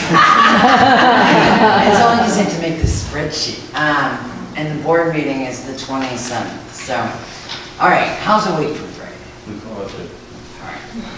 Good. I just want to. December 8th. I want to go back and take a look at all this. Okay, yeah, and I think these spreadsheets are really helpful. Yeah, very helpful. Yeah, okay. Wow. Yeah, it's like, yeah. Do we have to hand in just the spreadsheet filled out, or you want all of our notes? Well, first of all, you're not required to make comments. Oh, good. But, yeah, you don't have to give any reasons. It's your work. You just give a number. Give a number. I mean, when I make comments when I'm listening to the agency because it helps me Yeah, also helps. remember. It also helps us because we weren't, at least myself, I was Right. we're really Right. doing some history. Right, exactly. Those spreadsheets are really, Yeah. they help me too because I can't remember what I did last week, much less what I did last year. But, no, so, yeah, December 8th is a week from Friday, right? December 18th. No, I said December 8th. Anything that will help, all in favor. So that's great. All right, we're going to move on to. I have a question about sure. one of the agencies, Maine Niles Association of Special Recreation. I am a little confused. I know that there was some conversation and discussion and questioning about our ability to fund them. We didn't, I don't believe that they applied in the last fiscal year. No, I don't know about it. And they're new, and I think that it might have been Marcia or somebody, maybe Dana, discussing the fact that we may not be allowed to fund another governmental agency. So, And I'm not is sure- your worry that Manassar is in the same position as we would be double funding? Yes. Okay, so Well, I I'm did just trying to figure out what that issue is. Okay, so, well, the thing that would be bad, and I actually had a brief discussion with Marcia before, we can't fund another government agency. So that was my problem with the 207 thing. Now I know that this year they came and they had this foundation. I was a little, Right, you did a good job on that one. thank you, because that, to me, I was in the dark. yeah, I think that's a worthy thing. But Manassar is a little different, from my understanding, because it is not funded. It is not a park district program. It is not, they contribute. So, for example, if, let's pick avenues. If we contribute to avenues and the city of Park Ridge contributes to avenues, which actually I don't think they do, but if they did, that's fine. You've just got two different governing bodies contributing. That's what we would be doing with Manassas, as far as I can tell. And I was gonna double check with their director to make sure. I think that they just use the park district space. Okay, so I'm sorry, I misunderstood the packet. Right, I know what you and I talked about that. Maine Niles Park District. It is called that, but I think that's because that's like to get them, I mean, it's always been called that, but it's never been part of, is to my knowledge, part of the actual park district. Okay. Right, that's sort of the point. Like, didn't Niles just switch over to now calling, Maine Niles? The library. The library. Right, so, now Manassar didn't apply last year, and I know they did years previous. If I can make that, Yes. Marcia here? Marcia can chime in too. There were a few years that we went back and forth with Manassar because of we got Riley, the LG Scholarship Program. Right, we thought it was duplicate. It was duplicate. We have Right. another camp scholarship program where Right. they were applying, it was kind of double funding, but they don't apply anymore. So they came back with funding through this program, through the funding agency. When you say they don't apply So, anymore, I well, thought they don't use our fund through the Riley Dale Chick Scholarship Program. Marcia, am I correct? Where's Marcia? Yeah, we Am I right? Right, but what are they wanting to use the funds for now? They're going to use it for scholarships. So it is going to be potentially duplicate. It's going to be designated for Maine Township residents who cannot afford their program because their program is very expensive. I was working with them this past year because we had a family in which we had a young man who was not only learning disabled, but he had a severe medical condition. And this is how I got to establish such a close relationship with them, and I started to ask them many more questions that we had never asked before. And I explained to them that they cannot come to us they cannot send families to us to apply for scholarships and come to us and apply for funding that they're going to use to give to families for scholarships. That's called double dipping. That's definitely double dipping. So in our conversation between Dana and myself, they made a decision, and that is why this year they came to us to apply for funding. As opposed, they're not going to send anybody for scholarships? And that's correct. And if they do, We will deny them. I'm Well, sorry. absolutely, but wouldn't that void out their contract as well? If we decided to give them funding? I mean, I would put a stipulation if we did decide, right? Yes. I mean, can you step up? I'm not saying they're not worthy. Also declare the issue of this, that you can't fund another government. So even if Manassar is allowed, does not mean you have to do it. I'm sorry, I missed the last. No, I said, even if it's allowed, doesn't mean that you should do it. There's other considerations. That's one of the considerations that we look at is double dipping and things like that. I'm sorry, state your name. Yeah, my name is Donna Adam, and I'm from Des Plaines. And I know a little bit about this organization because I have looked in the Park District reports for Des Plaines, and they are actually funding them. So as a taxpayer, part of my taxes are going to the Park District, and they are funding this organization. So I really wouldn't want to see the tax dollars that go to Maine Township to also be used for that. because- Okay, so tell me then again, your Des Plaines tax dollars for the Park District are being Yes, used to so, fund you know, Menneson. so basically the Park District decides what kinds of funding that they need to run the Des Plaines Park District. And as part of that, their board gives a pretty big number to this organization. Yes, I haven't looked in the last year. We have it here. Oh, okay. We have it. So I would not be in favor of using Maine Township funds I to agree. also go to this organization, because it's Right. basically, Double it is double dipping, and the Park District is using that money and funds them because they don't really have the facilities or the ability to help all of the people who are disabled. And so that's why they use a big chunk of their funds to go to them. So in other words, the Des Plaines Park District doesn't have the money to make handicapped accessible, so they fund. They do some of that, but I didn't know Park basically, District's funded agencies. they do. I saw that they were listed, that was one of the things. What's that amount again? Well, Des Plaines Park District contribution was $272,676. It's a huge That's number, a huge amount. and it's been growing. Park Ridge is Park District funded $244,581. Morton Grove was $129,484. Gulf Dash Maine was $37,325. Niles was $172,917. So, I mean, collectively, the Park District's contributions to this program were $1,357,276. Yeah, I think Claire, that do answers municipalities that. contribute also, or just the park districts? Thanks, Donna. Yeah, thank you very much, Donna. Yeah, because I thought that was sort of weird, because the municipality, I know Park Ridge municipality does not, because they don't fund it. I do not see the Versus the park districts. Yes. Yeah, that is.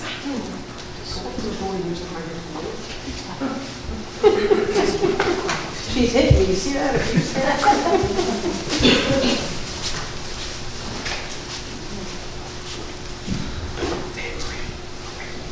Oh, she's really going for some serious talent here.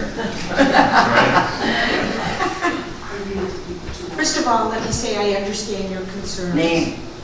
Okay? Can you tell us your name? They might not. My name is Marcia Warnick. I'm Director of General Assistance for Maine Township. I also sit on the Committee for Agency Funding. So I just wanted to clarify a couple of things. I understand your concern, and when we talk about dollars, they seem to be absolutely huge. But first, let me talk to you about the makeup of this agency. This is an independent agency that is 501(c). They have decided that their mission is for special recreation for disabled children. The cost to take care of one disabled child is absolutely enormous. In the specific example of the child that I dealt with over this past year, not only did he have severe learning disabilities and he had to have someone accompany him to give him individual direction, he had a severe heart problem. So he had to have a nurse, in addition to somebody giving him direction, a nurse on hand in case there were any medical issues. Just having those two individuals accompany this child during an 8-hour day in a recreational setting is absolutely enormous, something that you or I could never, ever afford. That has been the goal and the mission of Menneson. They are giving the opportunity to these children who would normally not have that opportunity. How much we decide to fund them is a totally separate issue. But we have to understand that this is a separate 501c3. 1C3. Thank you. and that their affiliation with the park districts is simply to apply for funding as they have come here and applied to us. Well, and I will point out that one of our requirements is that they do, to all of our agencies, that they do go to other places to Right. seek funding. Right. So, And that's my they have sole to- purpose. Alright. And that's my sole purpose for coming up. Okay. Thank you. Thanks, Marcia. Thanks, Marcia. But Marcia, Yes. since you know so much about the organization, since they're not here tonight, are they providing recreational activities and like sport type things? Because I don't know if you have a contact there, but Good Sports is an organization that is looking for places like that to donate to. If you email me that information, then I will get that to my contact. Absolutely. We're always looking for resources. The search never stops. Thank you. Thanks, Marcia. Great. I have some comments. I'm very concerned about the residents of Maine Township and providing services for those with intellectual disabilities, developmental disabilities, mental health services, many of the functions that all of these agencies, these terrific agencies that we've heard have been providing. And I think that there was some misleading as to, especially with new trustees on board, some fear-mongering about funding for agencies. So I'm not sure where that was sourced from, but it seemed to come out. We're definitely concerned about, and I'm speaking for myself, for agencies. The challenge that I've personally found as a new trustee is that, everybody's agencies, everybody might have a different pet agency that they like or they find, that's most meaningful to them. And it's very difficult, I think, for government to be in the position, because we are a governmental unit, of picking winners and losers. I mean, let's say we had 10 or 15 new agencies that applied, and they were servicing residents in our community, in Maine Township. And that's what we're chartered to do, is provide services for the poor and aged in Maine Township specifically.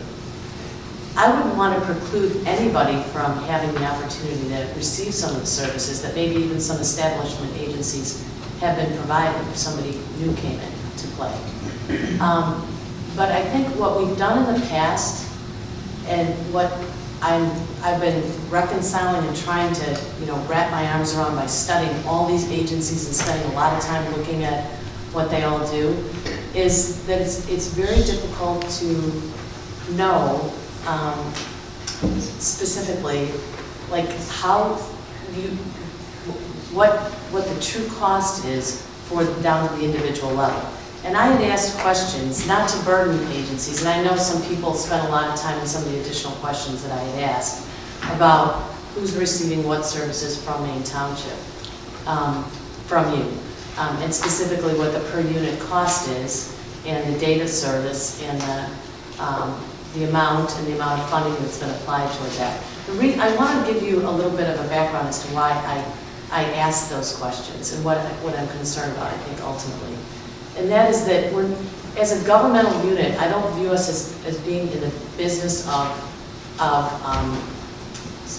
providing funding to agencies or providing funding to program, but in providing funding to people that are most in need, those that are underprivileged or do not have the wherewithal to accommodate, to get the support that they need, whether it be a food shelter or whether it be a mental health service, or whether it be counseling, a myriad of things that we need to provide. And I think the challenge is, if the better we can, what I was trying to do is see if we can get better reporting, and I don't think it should be created where it's a nightmare, a headache to do, and a burden on the individual agency. But the more we know about, if you think about it, we're not contracting. If we could do something better ourselves, there's some things we do within Maine Township with recovery connections, and there's some things we do with food pantry, and those are services for the poor and the opiate addiction and the aged too. But our goal, in my mind, should be to provide services to those most in need in Maine Township. And if that means we can't do it ourselves as a governmental unit, it means we should be contracting with the individual agencies, which we've done. But I don't truly look at it as agency funding, even though we are giving it to the agencies. So the better we could be informed about like what in the future and on a go-forward basis, I guess is what I'm saying. And I think this is a challenge, again, not trying to create more paperwork or headache, but understand, how we're servicing the individual. I mean, if you think about it, when you're going out and purchasing something and buying, whether it's clothing from a store or from a grocery store, you're getting a receipt where you know what you're buying, you know what the amount is, you know if there's like a subsidy to it in the case of food stamps or whatever, and what the true cost is. So that we can ensure that we're providing service to all the Maine Township residents that need it. I just had a question on your comment, because, social services, I'm not quite clear on what your stance was. I think you said that you were in favor of funding the individuals. I don't want to misquote you, but not the agency? Well, the individuals clearly are utilizing the agencies. Right, because obviously there's no can't.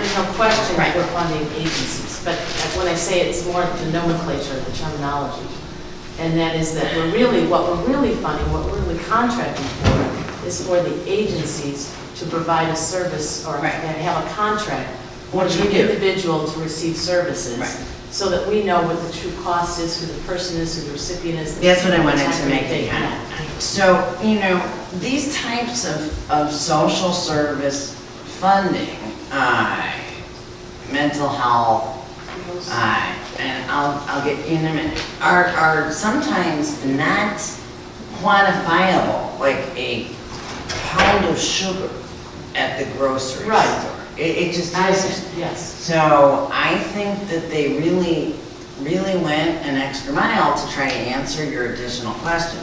And I think actually that's where their fear came from, was the additional questions. Because those were never, we pride ourselves, and whether rightfully or wrongfully, on the application that we have. It's probably the strictest of any township's application. Also, our funding ceiling is, it does not ever go above a certain amount.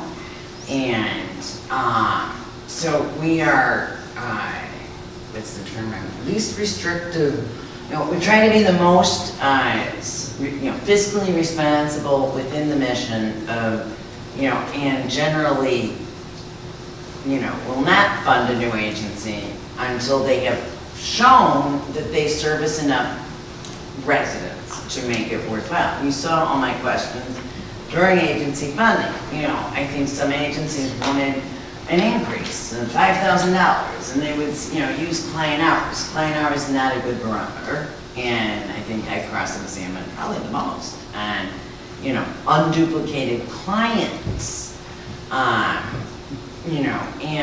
so, I guess my point is that, like Center of Concern had 301 pages in their response. So I think they did the best they could. I don't know that other agencies were quite able, Miracle House is 7 women in a home in displays. They'd go broke trying to answer those questions. And frankly, to me and to the many, many families, and when you look at their salaries per ratio of our, people served, it was an incredible number. So you can have a big agency or a small agency, and you have to look at the right numbers. But I'll never forget having a conversation with the then mayor of Park Ridge, not Dave Schmidt, who, we were at Countryside, and we just happened to run into each other. And he was so stunned, we had an application. Like when Park Ridge did used to do funding, I don't know how they did it, you might know, but there was no application. They just, like you said, picked their favorites. We don't do that. you know, when I say everybody's got, you know, we've been here a long time, so, you know, we have experience in what's not duplicative. You know, we are a wealth of information if you use us, as are all of these people. And we don't want to fund an agency that we're doing, you know, like, that's what Marcia was trying. If we're doing it, like the Riley Bialczyk Scholarship, and we're not gonna, you know, I mean, when the Years Manassar did, and I think they are, you know, do God's work, we have some duplication, because Glencoe also does that, as does, there's another one that was similar. So, I was just trying to get a clearer picture of what you were saying, you know, like, I don't know that they'll ever get to the stats you want. I Well, I know, thought it like, was sort of fruitful, so in the responses, pardon? Oh, yeah. Okay. You know, the struggle is, you sit down as a new trustee, and you're given a checkbook with $500,000 in it. It's not my $500,000, it's your $500,000. and you don't have to spend it. Right, and that's in 30 agencies. It's almost $500,000. No matter how you cut it, okay, where I grew up, $500,000 is $500,000. Now, you want to do all these great things, to do beautiful things. I've been in, very quietly, I've been in the charity world since the age of 17. So, okay, I'm a Grand Knight with the Knights of Columbus, Council 4338, did Niles. But you have conflict when you start asking questions, all of a sudden you're a jerk. Because these people have good intention. And nobody questions, and that's why you don't question the intention. Okay? They have good intentions, let's get that. Great. Why are they having some struggles now? State's broke. Why is the state broke? Because you have morons wasting money. You have morons that if they could save $100,000, and give that $100,000, which is nothing, in Springfield, and drop it right here, there's all kinds of things this board can do with $100,000. What this township can do with $500,000. So you start asking questions. Then what happens is that sometimes they get defensive and they want to answer with 301 pages, which nobody's asking for 301 pages. And if you ever wrote something for a judge and it was a brief and it was 301 pages, Laura and Claire will tell you, the judge will take it and drop it in the garbage. He's not going to read 301 pages. Okay, so that's one of the problems. The other problem he has is all the agencies are not the same when it comes to how they spend their money. You have these presidents and vice presidents and all that are making $48,000 a year, dedicating themselves. $60,000 a year, dedicating themselves. Then we have these nice people that step up and they're making $150,000 a year payroll. Now I asked them why. Every one of them with a high pay gave me the same answer. Okay, and that is because they study their marketplace and determine that's what they can charge. No one used any other reason, except for one who decided to add to say that I was a jerk for asking, and that there is nobody who's overpaid. Okay, so it's a conflict. And yeah, it's going to instill fear. All of a sudden there's going to be a fear, are we going to get funded this year? But believe me, I think, I'm speaking for myself, we've got a board that has such independent thought, which with the best of intentions, obviously, for Maine Township. We want to do the very best we can. I know these board members, every single one up here wants to do the very best you can with what we have. And while the state is screwing up, you shouldn't have to be in this position in the first place, so we have to squeeze too. You have a township that doesn't spend money it doesn't have. It puts money away for savings for those rainy days. And we're in an environment in a state that we can't depend on our bigger government in case something happens. We have to depend on ourselves. So how do we accomplish exactly what this township's been doing in the most efficient manner? And that's what happens. And yeah, you're going to take some heat. Okay, anybody knows heat. Laura Morass, everybody knows heat. Kim, everybody knows heat. Peter. So keeping that in mind, I can see where the fear came from. The fear, there shouldn't be. We're just putting heads together to see where we can go. Can I make a comment? Sure. Today is Giving Tuesday, right? Does everybody know that? Did Yeah. everybody write Yes, I wrote a did. check. Before I did, you know what I did? I went to Charity Navigator, and I saw There where you they go. were paying people. And I didn't write to those people. Right, it's very, it's a I very, remember that's when good. Mary Shooter ran Center Concern, right? Right. It was a different organization. Now, they still do good work, but, Right. and that's a really good resource for anybody that wants to donate. I definitely understand. And I think that's what they were trying to say. They want to do the right thing. Is everybody on this board? That's why we had this discussion. And I'm That's learning, why I appreciate. I'm learning a lot from the board members that have been doing this. And that's why, the detailed application, what's the very, one of the very first questions they have? What are your 6 or 5 or 6 highest salaries? First question. And then you're surprised when you see people that are doing it for nothing and people who are doing it for quite. That's why we asked it. That's right. And I want to compliment the board. This is democracy in action. I'm so proud of all of you. You discuss, you come to a good conclusion. I'm proud of all of you. Well, thank you. Question, Laura. Right? I thought it actually was somewhat of a fruitful exercise, although I was very challenged by the, trying to, sometimes you're comparing apples and oranges. Right. That's So, sort of, I and think, that's the what I was challenge, trying to say. right? And I'm realizing that. But I look at, our jobs as trustees is to audit. So we're auditors. Fiduciaries. We're fiduciaries. So we don't, this isn't like we have to. I do want to point out that this money is set aside. There's, maybe we should get to the levy and then you'll Yeah. see that. Yes, let's do that. We will have a big discussion in December. Can I just finish this? Sure, absolutely. So I think what I did learn, especially when I looked at some of the, the answers and the results, I'm just gonna highlight a couple from Jocelyn and also from Oh Fair my God, Services. Jocelyn. Jocelyn is not here, but, the data that I asked for was actually very specifically all across the board provided.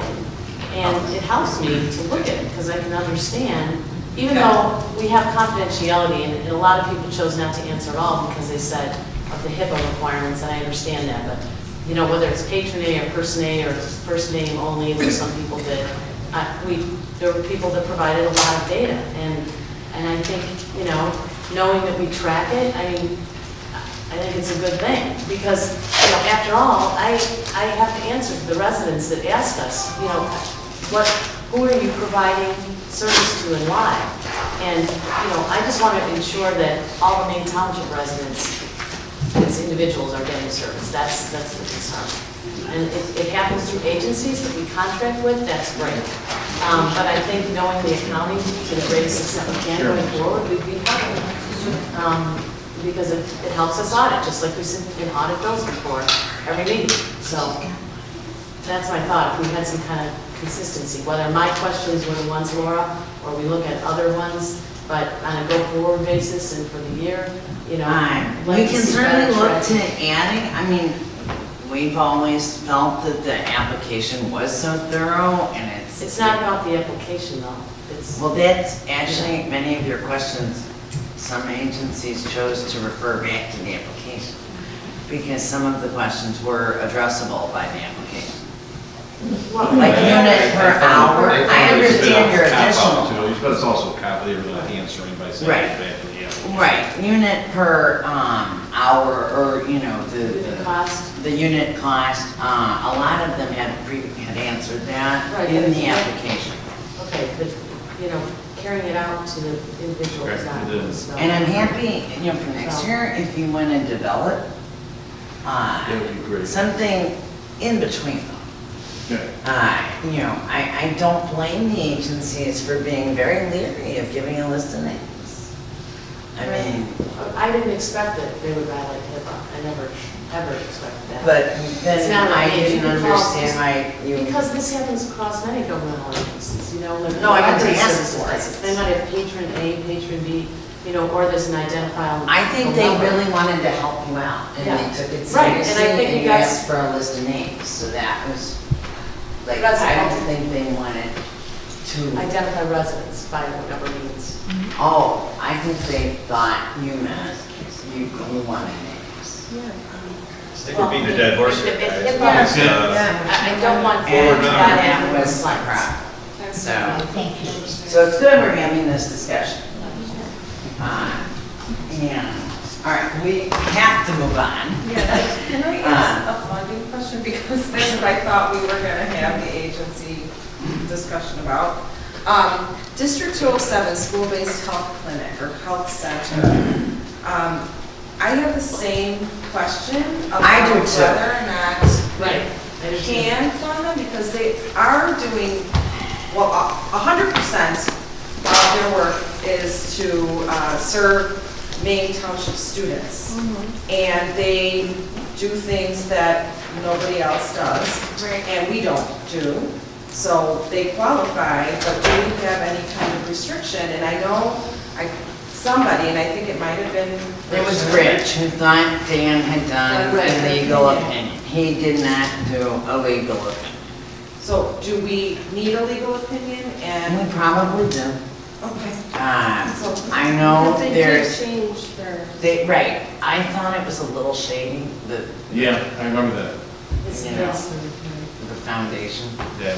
I love the program. I So do we didn't, need to talk to them a little bit more to flush that out, or do we get an opinion? well, I don't know that we'll get it,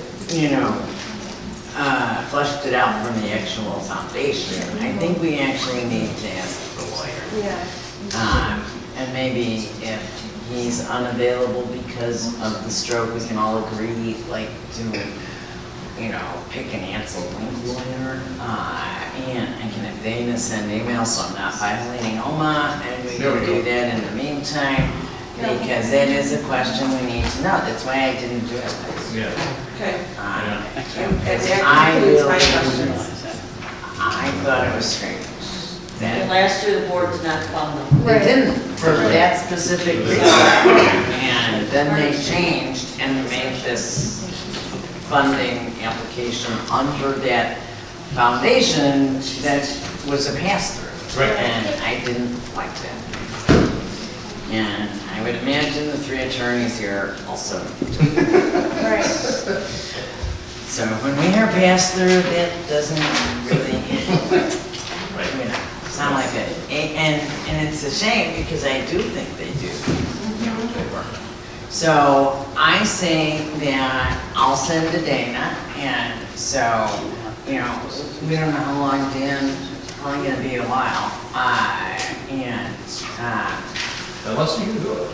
Yeah, I'll ask him, but, if we have to find out if his sister had a full-fledged Yeah, job right. and whatnot.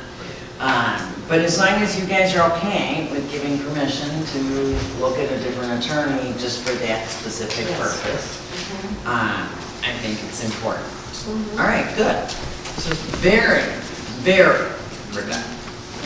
And I want to compliment everyone. All right, now we're moving on. And we are going to the 2017 tax levy ordinance, town fund, NPA. I enclosed a cover letter to everyone, which hopefully explained it. Wally sort of, explained more. And Susie can tell you in greater detail when, it's sort of ironic, and I didn't realize it. When we help taxpayers, which is a great thing, it actually comes off of our property taxes. So, there is uncertainty as to, what we have to do tonight. We don't have to pass it, but we have to, by voice vote or, voice call, agree to the estimate. The tax levy is an estimate in December at a special meeting, because now the 20-day law is applicable not just to Collier County, now it's applicable to Cook County townships. 20-day law, you have to pass it within 20 days of telling the public you asked them. We don't need a public hearing, that's different. We only need a public truth in taxation hearing if we were requesting over the tax rate. And we are absolutely not. So we are requesting to keep it flat, completely flat. And what I really want you guys to understand is to not mix this up with budget. Budget and levy, first of all, by law cannot be considered at the same time. And second of all, are two separate things. And budget we will start working in January, and I've already talked to Claire. I want her input, and we'll start doing some more realistic budgeting. But with respect to levy, you keeping it flat means exactly what it says. Marcia, what did your property tax bill show was the percentage from Maine Township? For who? Your remember you showed me your property tax bill tonight? Yes, I have that. What was your percentage for Maine Township? Your tax percentage. Your tax, 0.014. which is what I keep telling everybody. And that's a combination, that's You and me. That's you, me, and the highway department. That included highway? Yes, that includes the highway department. If you want to know, Wow, that's even better than I thought. I thought it was 1/8 with highway. it's a total of $90. Yeah, year. so, a year, so 0.014 is really less than 2 cents on your tax dollar. So, what I'd like to do, I don't know if you want to hear Susie, if you want to make a few comments. I think she made them already. I think you guys understand that, right now, the property tax appeals are all pending. So if they all won, we're gonna get less property tax. They'll just pass it along to another business or house, that's how. The Right, winner- it comes off, I did not realize it comes off of us. And as opposed to the exemptions, that it doesn't. So what I'm looking for is a motion to adopt this as our estimate. Aren't you doing that special measure? No, that's when we're gonna pass it. Now we just want to adopt it, that this is our estimate that we intend on voting on. We're not voting on it, but we have to recognize in some form in the minutes, according to the law and the township perspective, it can be a voice vote, it can be a resolution, it can be an oral, that this is the estimate, and basically you're keeping it flat, and the number. You're not voting on the levy. The levy will be voted on in that December meeting. Problem is, Phil, the agenda doesn't talk about voting about anything. We're not voting. We're not voting. Estimating. We're not voting. It's just to recognize, I guess it's a motion to recognize that this is the estimate agreed upon by the board. One of the questions I had was, when we say the levy, we're gonna vote that the levy stays the same. What is the actual outcome when all the dust settles? 0.14%. If there's an increase, is there an increase as a result of adjustments or anything that goes on after we submit our proposed levy? So there's a process that goes on. There is a process, so, what's really somewhat discouraging is it doesn't matter what the heck we ask for. They basically are gonna give you 3%. The problem with lowering it is then they're gonna lower it, and then you're stuck. And then, so, for example, if you look at Dana's emails from other townships, they screwed themselves. Look at Wheeling. Wheeling lowered 3 years in a row, and now they have to go to a truth in taxation hearing. And they have to be the really big guys. And ask for over 5%, because. If you keep it flat, when you said then they increase it, it's by CPI index of 3%? No, it's CPI is 2%. We're not increasing it. Okay, so it's never gonna go above flat? They can give more if, how do you explain this? Okay, so if all the property tax exemptions fail, you may get an additional amount. If they all succeeded, you may get a less amount. But you're not. To answer your question, Dave, we don't really know the outcome yet. Right, because that's why it's an there's a lot of estimate. variables that factor into it. That's why it's an What I'm estimate. saying is that what I'm looking at this historically, when we, over the years, have said, we voted to keep the amount flat, and then submit it, when everything settles down and it's all done, and the actual numbers are what the actual numbers are, there's about a 3% increase that results from that. No, so keeping it flat, you're still asking for a levy. Right. You know, But you end up with a higher number than what we actually sign off on. Not necessarily. not necessarily. Sometimes ask with, and get with a lower number. I thought, Absolutely my not. looking, I thought, it looked like we were getting, every year, we basically get about 3% up. But The way that's, so they are always gonna make sure that the governmental body has the funds to operate. If you either keep it flat or keep under the tax. So, yes, it is generally around 3%. But if you raise it 2%, It's a. you'll get more. So what you're You saying don't is want that what's this. flat isn't really flat because it actually increases 3%, but it's also. No, it doesn't increase. There's a couple of factors.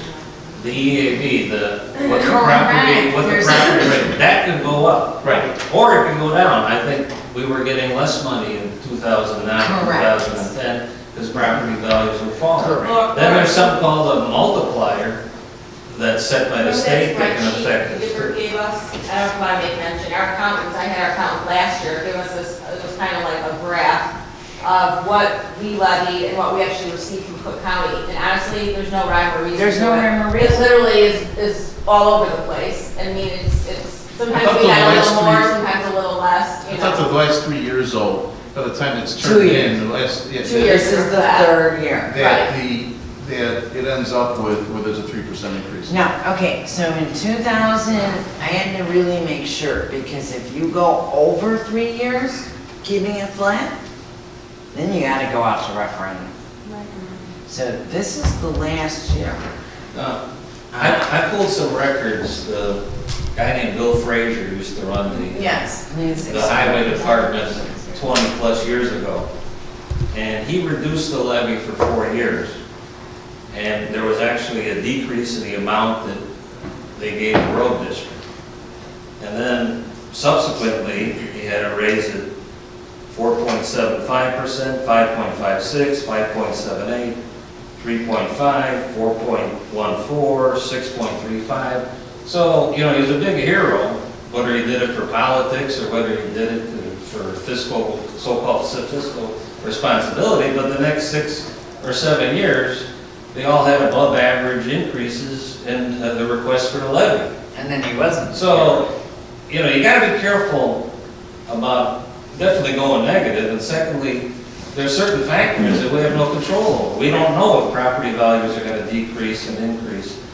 You know, we don't know what the state multiplier is gonna be. You know, it's. Well, you don't have a good issue because as taxes are increased on real estate, it does have a negative impact on the value of the real estate. So that's true too. Jay, don't forget also the exemptions are going to be going up next year. Right. So that's going to be significant in what's going to happen. And the thing is, the tax, people that are disputing their taxes can still go to PTAB, and we won't get that resolved. Right. We'll get that answer from that back. So historically, before in the township, when I was a trustee, they were just doing under 5%, like 4.99. Oh, yeah, we did 4.99. I know that, right. Historically. Right. Right. Okay, in a situation with who we have now, Joseph Barrios has been more timely, you know, with getting taxables out. But previously, history-wise, they were coming out late. Oh. And then you didn't have that money, you didn't get that money in your coffers to pay all your bills. Then you're borrowing and taking out bonds to do what you gotta do to keep yourself going, keep yourself afloat. I was on the library board with that situation. And I was really pleased, because I know we talked about that, even on the campaign trail, we talked about that, how I was very proud of Maine Township keeping that levy without an increase, because it's very tempting, because you can go up to, what, 3, 4, up to almost 5%. We can. You can just walk in and Well, we take did, it my and first, walk out. Dave, my first 10 years working here, we did 4.99. 99. We Every did. single year without question. That's the way they set up the Right. system. But, Other Right. townships think we're crazy. Yeah. But in because reality- we're not capturing. That 4.99%, if the CPI is 2%, you're gonna go down to 2. Right. Because you're a tax cap county. Maybe in some downstate community, maybe that means something. Maybe they get the full boatload. But if you're in Collier counties or Cook, you're not gonna get 4.9, you're gonna go a lower amount unless you had hyperinflation. But then if we go with the flat, we're gonna end up with the 2 anyway. Well, Possible, we'll possible. end up, we should hopefully end up with 3, but it won't be an increase from them. Does that make sense? But that's my problem. What do you My- mean by that? It won't be an increase from the taxpayer. They're not, it's gonna depend on the success or failure of exemptions.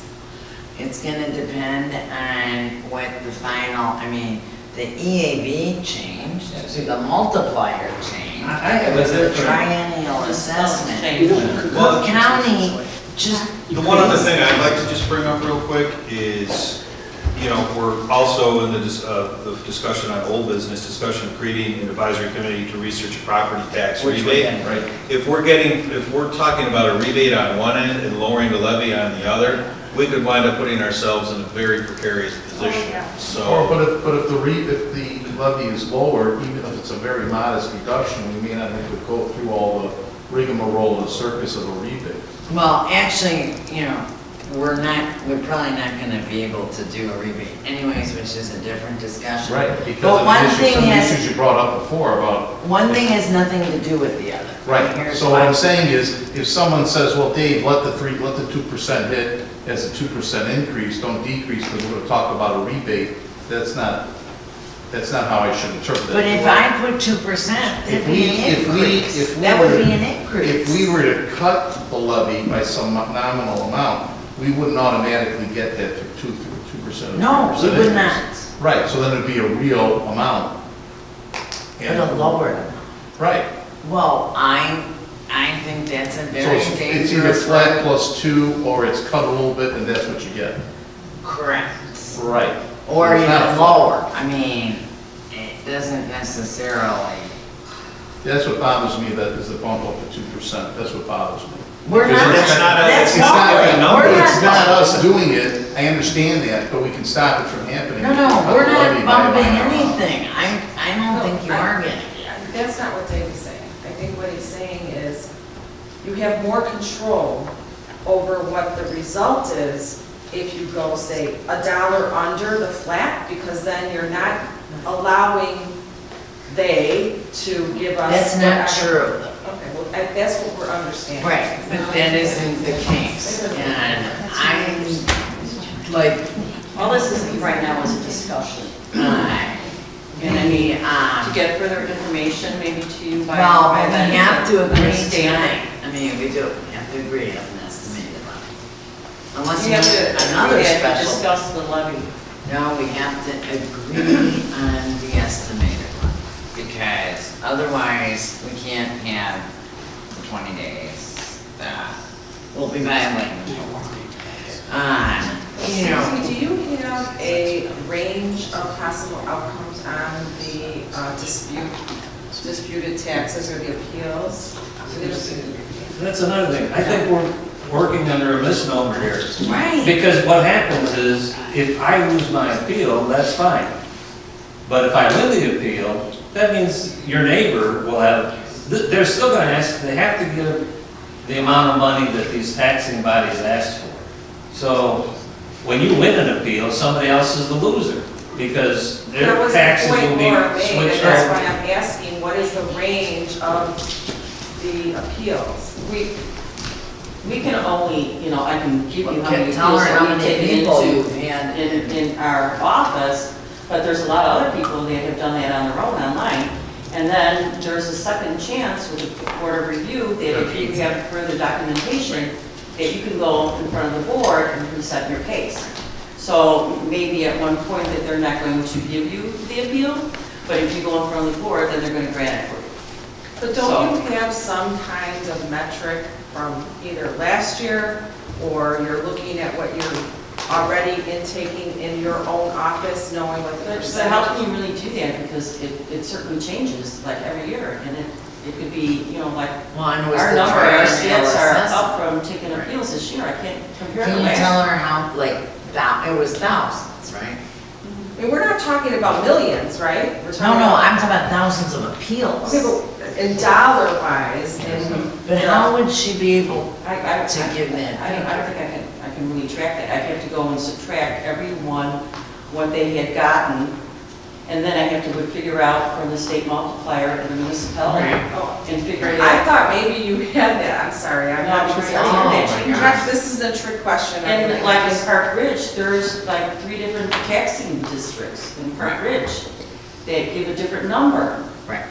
For, you know, for your taxes, depending on your school district or where you're at. So, So I I guess thought my maybe you problem kept is, track of like the total amount of disputed or appealed tax base, but you don't, so that's not something. it would take me another You don't- staff member to hire full-time. Well, it's certainly not worth that. I'm guessing, just like using common sense, that a very small percentage of the tax base is going to have favorable appeals. Is that correct? Overhead. So real quick, I can tell you, that's definitely incorrect. Okay, but what they're going to save is a very small percentage of the tax base. Even if they're all successful, it's not going to be the entire tax bill. It's going to be a small percentage, correct? The millage was It could be hundreds of dollars, depending on the. Yeah, it could be, can I it just depends ask, on where how much you're paying and how much you were assessed. But just so that I understand though, if you don't cut by at least $1, okay, the amount that we signed for the levy that we're agreeing to, historically over the last 2 years, has then bumped up as a result of nothing we do, has bumped up to 2 to 3% over the last 2 years. first of all, Versus if you cut by you're $1. confusing more than 3 years in a row. This will be the 3rd year. No, I'm not saying it. The last 2 years. When we sign, we have this, when we sign off, and I've got it for last year, that's not the amount of tax that actually Correct. goes. Because it went up 3%, because we went flat, we didn't cut by $1 or $2 or $10. That stops that bump up. It still, it won't, why would it stop the bump up? Because you don't have that if you're cutting your own levy, you don't have that adjustment result. It doesn't happen. That's my understanding. I totally,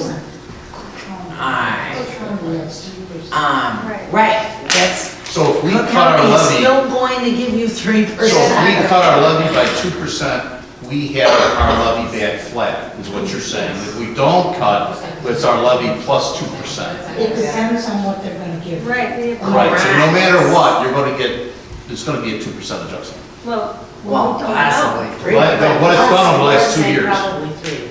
Right, because over the No, last it 2 years, it's hasn't been been 3. 3. It's actually been, like, you're talking about the extra over what we've asked for. Right, and it's my understanding. It's only been like, It was 3%. What, No. And it was different for different funds. This is fun. Okay. This is what happens. So I'm not saying, here's my question, I'm not saying that, first of all, if you cut $1, it's gonna mean nothing. It'll mean absolutely nothing. I'm saying about if you cut your Even if you levy cut by 500, 1%, it yeah, won't mean 1%. Won't mean anything. It stops that bump up. No, you still might get the same amount that we got last year or more. Correct. Yeah. It will not stop the bump. Well, yeah, it won't matter. But it starts to bump up then at a lower start, right? No.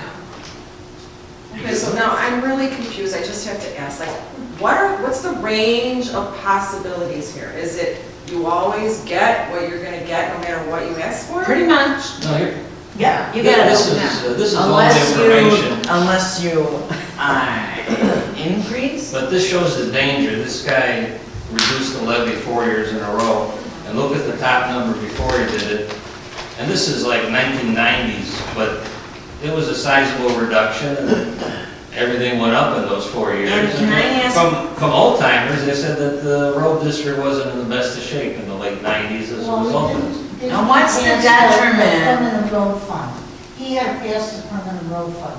Because the general road fund, we split with all the municipalities. We only got half of that. Most places That's want why to he passed the capture. permanent road fund. And then we got to keep that money. Most places, every other township, please read your emails from Dana. Every other township. I've read it. Okay, I've so read they it. raised because they want to capture new construction. So, we didn't do that. Oh, I know. So I'm I not just wanna know sure like, of what the detriment. Because if I go out and say, hey, look, we kept it level, and then somebody comes up to me and goes, no, Dave, in the last 3 years, it's gone up 3% every year. And then the next year, it goes up 3%. That's not But accurate. We it's kept not our levy accurate. flat. It has It's nothing to do with actually what not the end result accurate. is. It isn't. It went up something. It went up something. So and it was 2.2, different. 2.9. It was I mean, 1% and also. Because my deal is, I looked at it, it's And- 3. The one thing I can comment on is all the levy classes I took over the years when I was a trustee. Robert Porter, who was an expert on the subject, would always say, I beseech you, do not cut your levy, you'll be shooting yourself in the foot in the long run.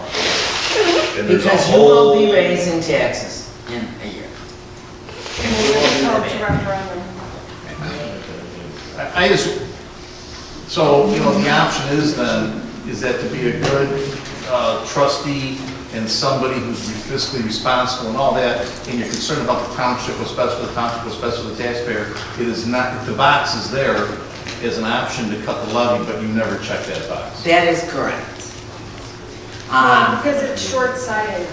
Right, you're not looking at the long term, you're passing it up to your children, assuming they become trustees. And, I'm just, but Wheeling was an excellent, it sounds like you read it. Right. But if you go on their website, they're like flipping out. Taxpayers are not happy. District 64 has to go way up. And, we don't have any debt service. We don't No, I have, know. we don't have any mortgage. So. But I'm not gonna go out there and say that we kept, that the levy stayed flat. I'm gonna say it's. but you voted to keep the levy But you flat, so voted to you keep did. the levy That's the flat. part you have control over. So you have no control. That's I guess absolutely the correct. point is you have no What control Susie's saying is. over what the clerk's office does. You don't. Lowering it 500, whatever, Yeah, 'cause- isn't going to change. That's the question, because that's what I was told. I was told if you cut by a certain amount, you don't get the bump up. That bump up doesn't happen. No. It's a true number, it's a true number. You're gonna get the 3% or the CPI, whichever is greater. They wanna make sure you operate. CPI is 2 raises. Yeah. And it's different. Is it, how many miles is it? Well, that's the index that's being accepted It's the for less levy of purposes. If, Greater is 5%. I'm Yeah, but we could, I'm saying, we Right, we have could to go go, up Pete's to outside, we can go up to 5%. Yeah, and So, most places do, because, So if we were to ask for a 4 or 5% increase, They would still go to the CPI, which is 2.1%, and just give us that. They would give us 2%. I mean, it's almost, like Denny said, you know, we have a sheet that fluctuates each year. New construction. Right, we don't know, you And then the know, next year you get that same, the increased amount, and then 3% on top of that. Basically, it's 3% of the new amount. but we're not That's what increasing. the last 2 years, the actual outcome was, the last 2 years, the first year it stayed level, Oh, we no, got we didn't do 3%. that. Oh, wait a second, so are you saying we're not increasing because we're using the 2016 numbers as the 2017 numbers as the base? So we're keeping the base? The base. Yes, we're not using the increase as the base. I think that's where you guys are having the issue. We're not asking for that extra 1, 2%. And we could be saying, well, no, our base is going to be Correct. what 2016 actually was, Absolutely. which is 3% more than what we asked for. Now I got it. And then that I'm Right, sorry, that's why I we thought I include, made that's that. why we include 2016 money, just so you can see the numbers. Right, but no, they were That's what I was saying, asking, I was right. Oh, I know what they were okay. asking, on the P-TEL sheet, Oh, that okay. draft sheet. Yeah. You know how we got like, I don't know, 500,000 extra, or Right. 800,000 extra? They thought our beginning number was based on the increase. Oh, no. No, it's based on the exact same. We're not seeking to capture the increases, which other places would think we're crazy, because most places. I just think after all that you made me So is read. that what the estimate is for Yes. tonight? That would be So the you're estimate. saying the estimate is the flat number? Correct. Right. That is correct. And I then have a really stupid question. there is, my Only an husband calls accountant me, would there ask was this no question, questions. probably. Thank you. But- I appreciate it. This is a big help. I know you said that the budget has nothing to do with this. I understand why you're saying that. But as a responsible budgeter, Yeah, just ask it. okay. I would want to know what we need, right? I mean, I would say, okay, Those two things, I'm sorry, I know your question, because we talked. Is it okay if I answer it? Oh, Sure. I didn't make it on. But it's just, we have so much to do. Okay, you're gonna get to do that, but you need money to do it. So, what you're asking Cook County for, literally, they don't give a flying F what your line item is. They're not getting any of these line items. What they will get is that 4,400,000 and my certification, not tonight, you know, on December 19th or whatever, the 4th Tuesday. They won't get any line item. It's the same day we got to turn in our decisions on it. Oh, you're bad. You see what I'm saying? Like the budget, and then you can certainly get that, you can't get it tonight. But, and I totally am in agreement with you that we need to look at each line item and I wanted your expertise and and we start doing that in January. But we'll never move it, like this doesn't, you need the operating fund to do it with. And since it's not increasing at all, it's on a lower base number, you have the uncertainty with the exemptions and you have the uncertainty that for 2 or 3 years in a row, we didn't get our property taxes. And you just don't know what emergencies, I don't think we have any worry about the reserves. The reserves are in a perfect number right now, and it can be discussed when we do the budget to have a capital fund, because some parts of this building are really getting a little shaky, and we want to make sure it's healthy for the workplace. But this levy has to be decided, at least the estimate has to be decided before you're going to get. You have the budget line items from this year. So I'm not quite sure what you, Well, in the interest of time, and that we're not gonna vote on the levy, I will figure out what my questions are. And yeah, what my and I'm happy requests to are, do it. and, work with Denise or Dana to get what I think I need. But, for the estimate, is that something, like, what happens if you say I want to leave it flat and it's gonna be the same exact amount as 2016? Do we vote? Well, this is the weirdest thing. We just sort of say it. I mean, I included the property tax law for you. Right. And, you know, you guys are lawyers, and I've never seen a law written like this, frankly. Anybody have their November perspective? I mean, it literally just says that you recognize by either a voice vote or a resolution that, it's the actual wording. A voice vote or a resolution that we agree this is the estimate, and that we will have a special meeting, which we have to still pick the date of, between the 18th and 19th, in order to adopt. Can I ask Denise a question? I guess I can. Yeah. Denise, my recollection is that you have a figure that this is the estimated property tax that the road fund or GA or whatever is going to receive. And isn't historically the amount you actually receive under the estimated amount? Generally, like, from what Isn't it about 10% less? You don't usually get what you levy. It's We're always over what we kind of budget. You usually get 10 to 15% less than you levy, right?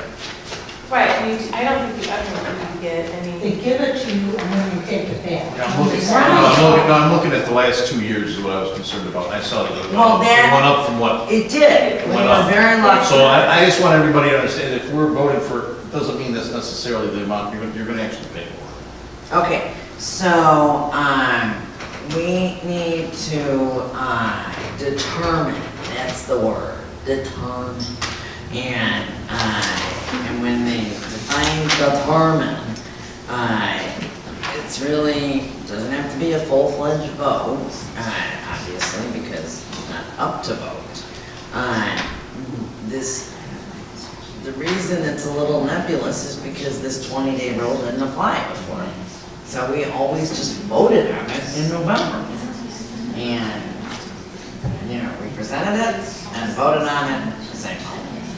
But To give an estimate. we talked to this guy in Springfield, who gave me the big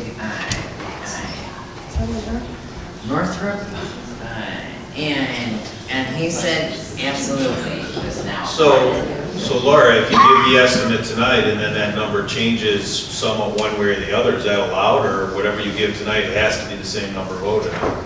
The number tonight will be the number voted on. There should be no reason for it to change. I understand that, but I'm just Yes, the number saying for argument's tonight sake. would be the number voted on, which would be, just so everybody's clear, the no increase based on the lower amount, not the higher amount, in answer to your question.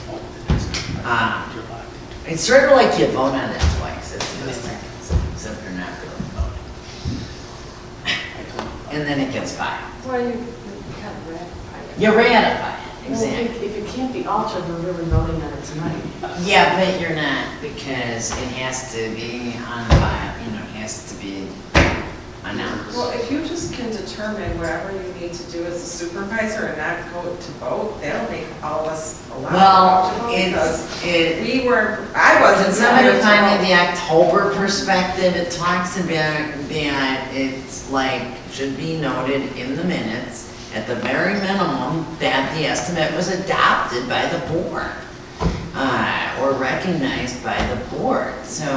We don't even have an agenda to adopt something, we're just, if you take any action, you only have discussion on it. So it's against Right, open meeting it's law. just recognizing that this is the, it doesn't have to be adopted, wrong word, recognizing this is the estimate. In other words, though, but it's locked, but it's a locked We can't number. change The vote is just a, it's just a Are you formality. sure it's a locked in number? I, Because that seems to be That it where the is taking action stipulation is. tonight on something. Is there some latitude to it? well, Is there some- it doesn't, I have. I couldn't see how there couldn't be. I mean, it doesn't make Right, sense. if you're not voting on it. I mean, you're not voting on it, there's always latitude. It can change even if you vote on it and it's filed. But that's by a governing board, not us. Oh, no, We can change our own tax levy request. oh, yeah, Yeah, it's been done before. oh, yeah. Yeah, there's been error, yes, it can be changed. Certificates of errors, absolutely. And none of it's done till May. The actual giving it. So if I So, come here on the 18th though, and I say I want a different number, I can't go with a different number. no, I think you can, but we have to vote on it. Right. You can, so I probably misspoke. I meant that, you know, you're either gonna be figuring out a whole I mean, I What's the don't know why consequence of you us not would. voting? There's no external What if we're not factor. voting? Or No, what of if we course, don't- then we're in violation because we have to start the clock ticking. All right, so here's what I would ask for. Just whatchamacallit, a recognition in the minutes by this board that the estimated levy that we are seeking is staying flat. I mean, I do want some type of agreement that, and if we have to hash it out tonight, we will. But we're not voting, you're just estimating that this is an agreement, that this is what, we're asking for.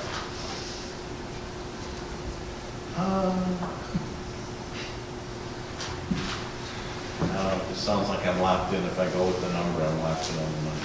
You haven't voted though. No. I don't Voting's a know why. formality, you- but it- I don't see how you Well, could what's- be locked in. It doesn't make sense from a, Right. I'll go so Yeah, far as to law say is- you're not, but can I just ask what difference that makes? What is wrong, tell me, because I'll stay here all night. Well, What is I'll make a wrong comment. with this levy? Okay, so one of the things I was interested in seeing is we had a budget and then we have expenditures. And really, this whole thing is backwards because technically speaking, if you knew what you spent, you would be able to then decide what to levy for. And we have it all backwards. The problem is It doesn't help the you guys taxpayer, no. weren't here, But we and can't do budgets and that. levies So- cannot be done at the same time. So, but what we don't have, and I think, I know I was talking to Claire about this, we were looking to get that information to be a little more informed, to know whether maybe we do want to cut the levy a little bit. Because I'd like to know the facts. Well, I mean, I understand that we don't lose it forever because you always build on your base, but you Take a could, look No, at you that do thing. lose you it could make a forever. cut. Well, you started a lower base, and then you still have the Right. right the next year Right. to levy Okay. the CPI index or I don't, 5%. no, you Keep don't. telling This me is the that. third year in a row. But So keep telling this me- is the third year in a row that if we either stay flat or decrease next year, it has to, Has change. to go up at Has least to go up. $500, at least. Has to go up. Right. Or they doesn't, reduce doesn't it. Cook County go back 3 years? Yes, and I'm on the third year, and they have the luxury, yes. So what, I think it's just you're missing each other. Right. Doesn't it have to be in Cook County's hands by the fourth Tuesday in December, or we don't get any money, right? Right. Yes, It has to be So- available for public view for. yes, that's what I'm trying to do. It Now, has to be I estimated thought tonight. changes could be made.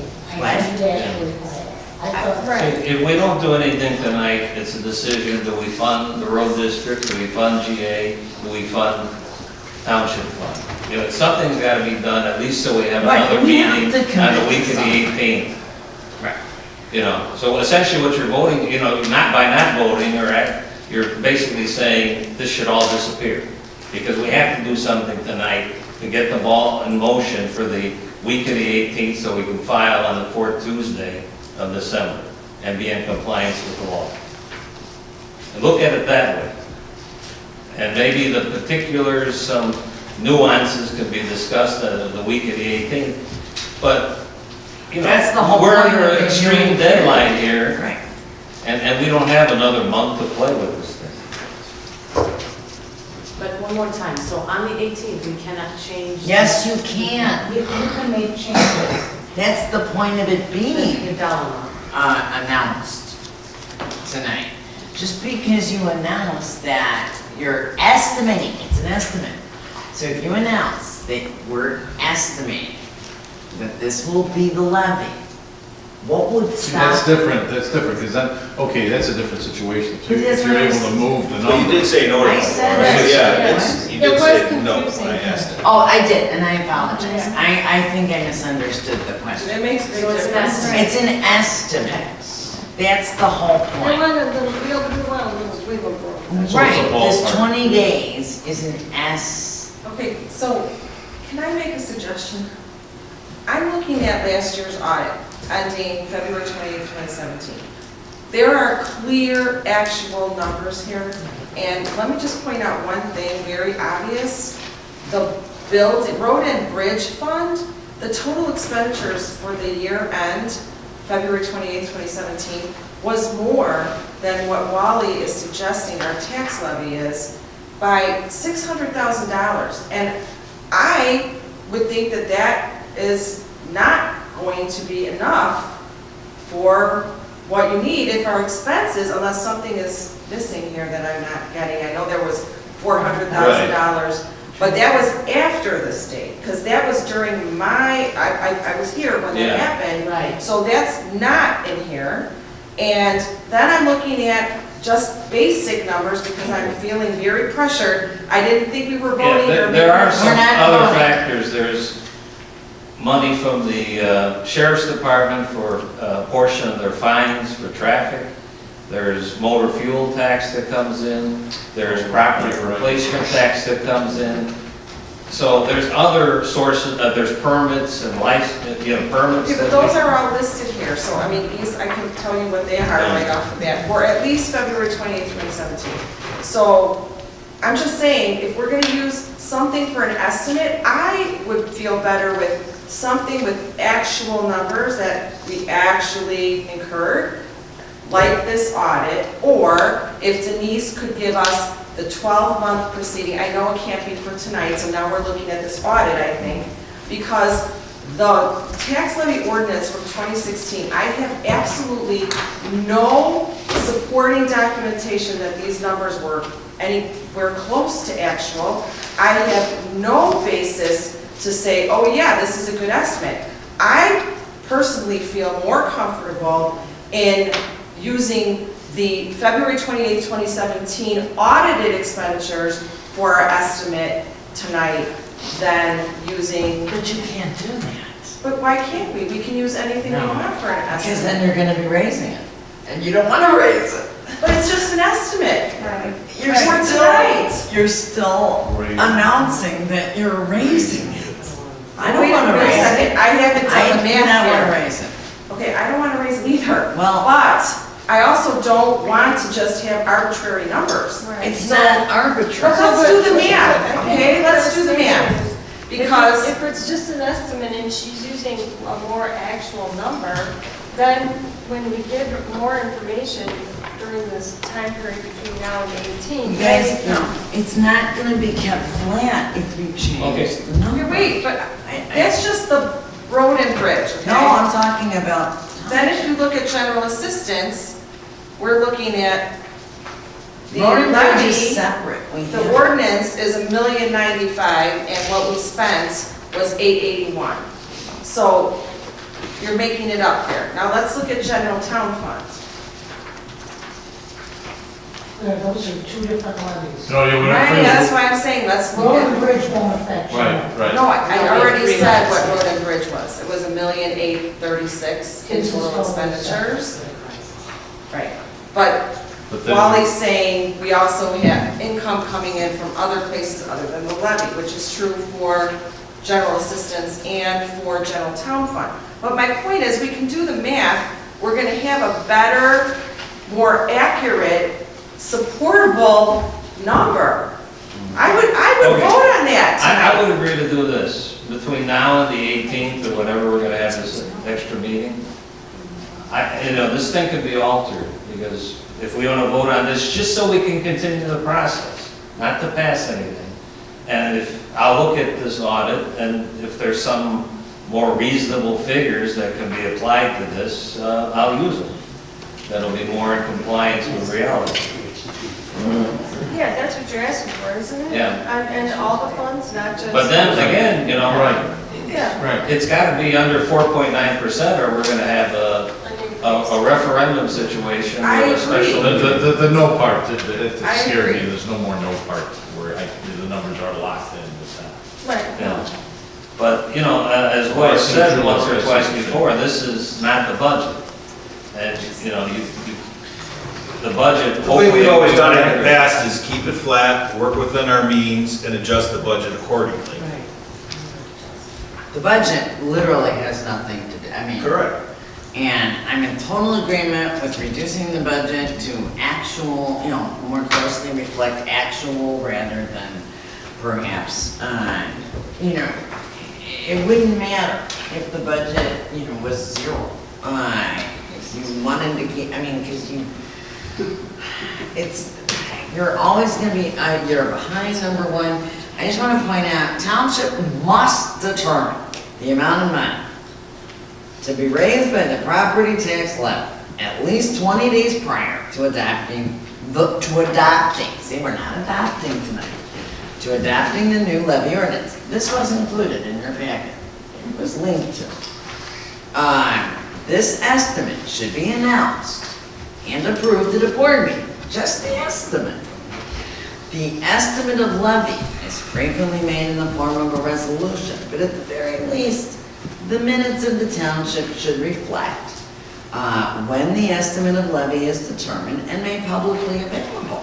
The whole point is it can be changed, you're making it publicly available, and then you have discussion. And the special board meeting, which is the only subject for the special board. As far as that audited figure, that audit that you referred to, there was another $400,000 transfer before I became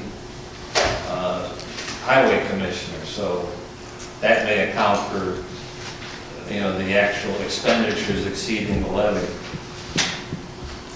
So my request is to put it on the record that we are in agreement to estimate under Chapter 35 ILCS 218-60 that the tax levy ordinance 2017, and now I'm pressing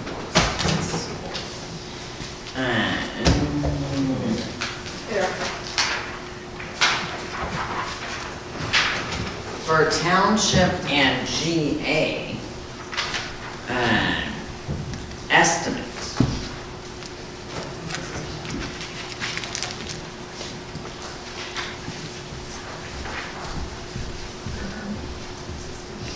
$5,591,454, which would be keeping it flat from the previous fiscal year. And that is the agreement that I would ask for, that we are in agreement that that can be our starting published estimate. And just one other comment. I have the figures from the end of October, and that means there's 4 months in the fiscal year, November, December, January, February. The highway department had $2.7 million on hand. That's much better than last year. I don't think you'll have that situation when you have the audit next year, that there's such a discrepancy between what we're asking for and what we actually expended. Because I don't believe we had that kind of surplus with 4 months left to go. Such a mild winter. Because it was such a mild. Yeah, that's the factor. And, so this figure may not be that far off from what we actually need, especially if we have I don't remember at 2.7 4 months to go, but we'll at least have, I would assume, over 2 million. Well, Walter, I'm looking at the total taxes levied at $2,603,000. Yeah.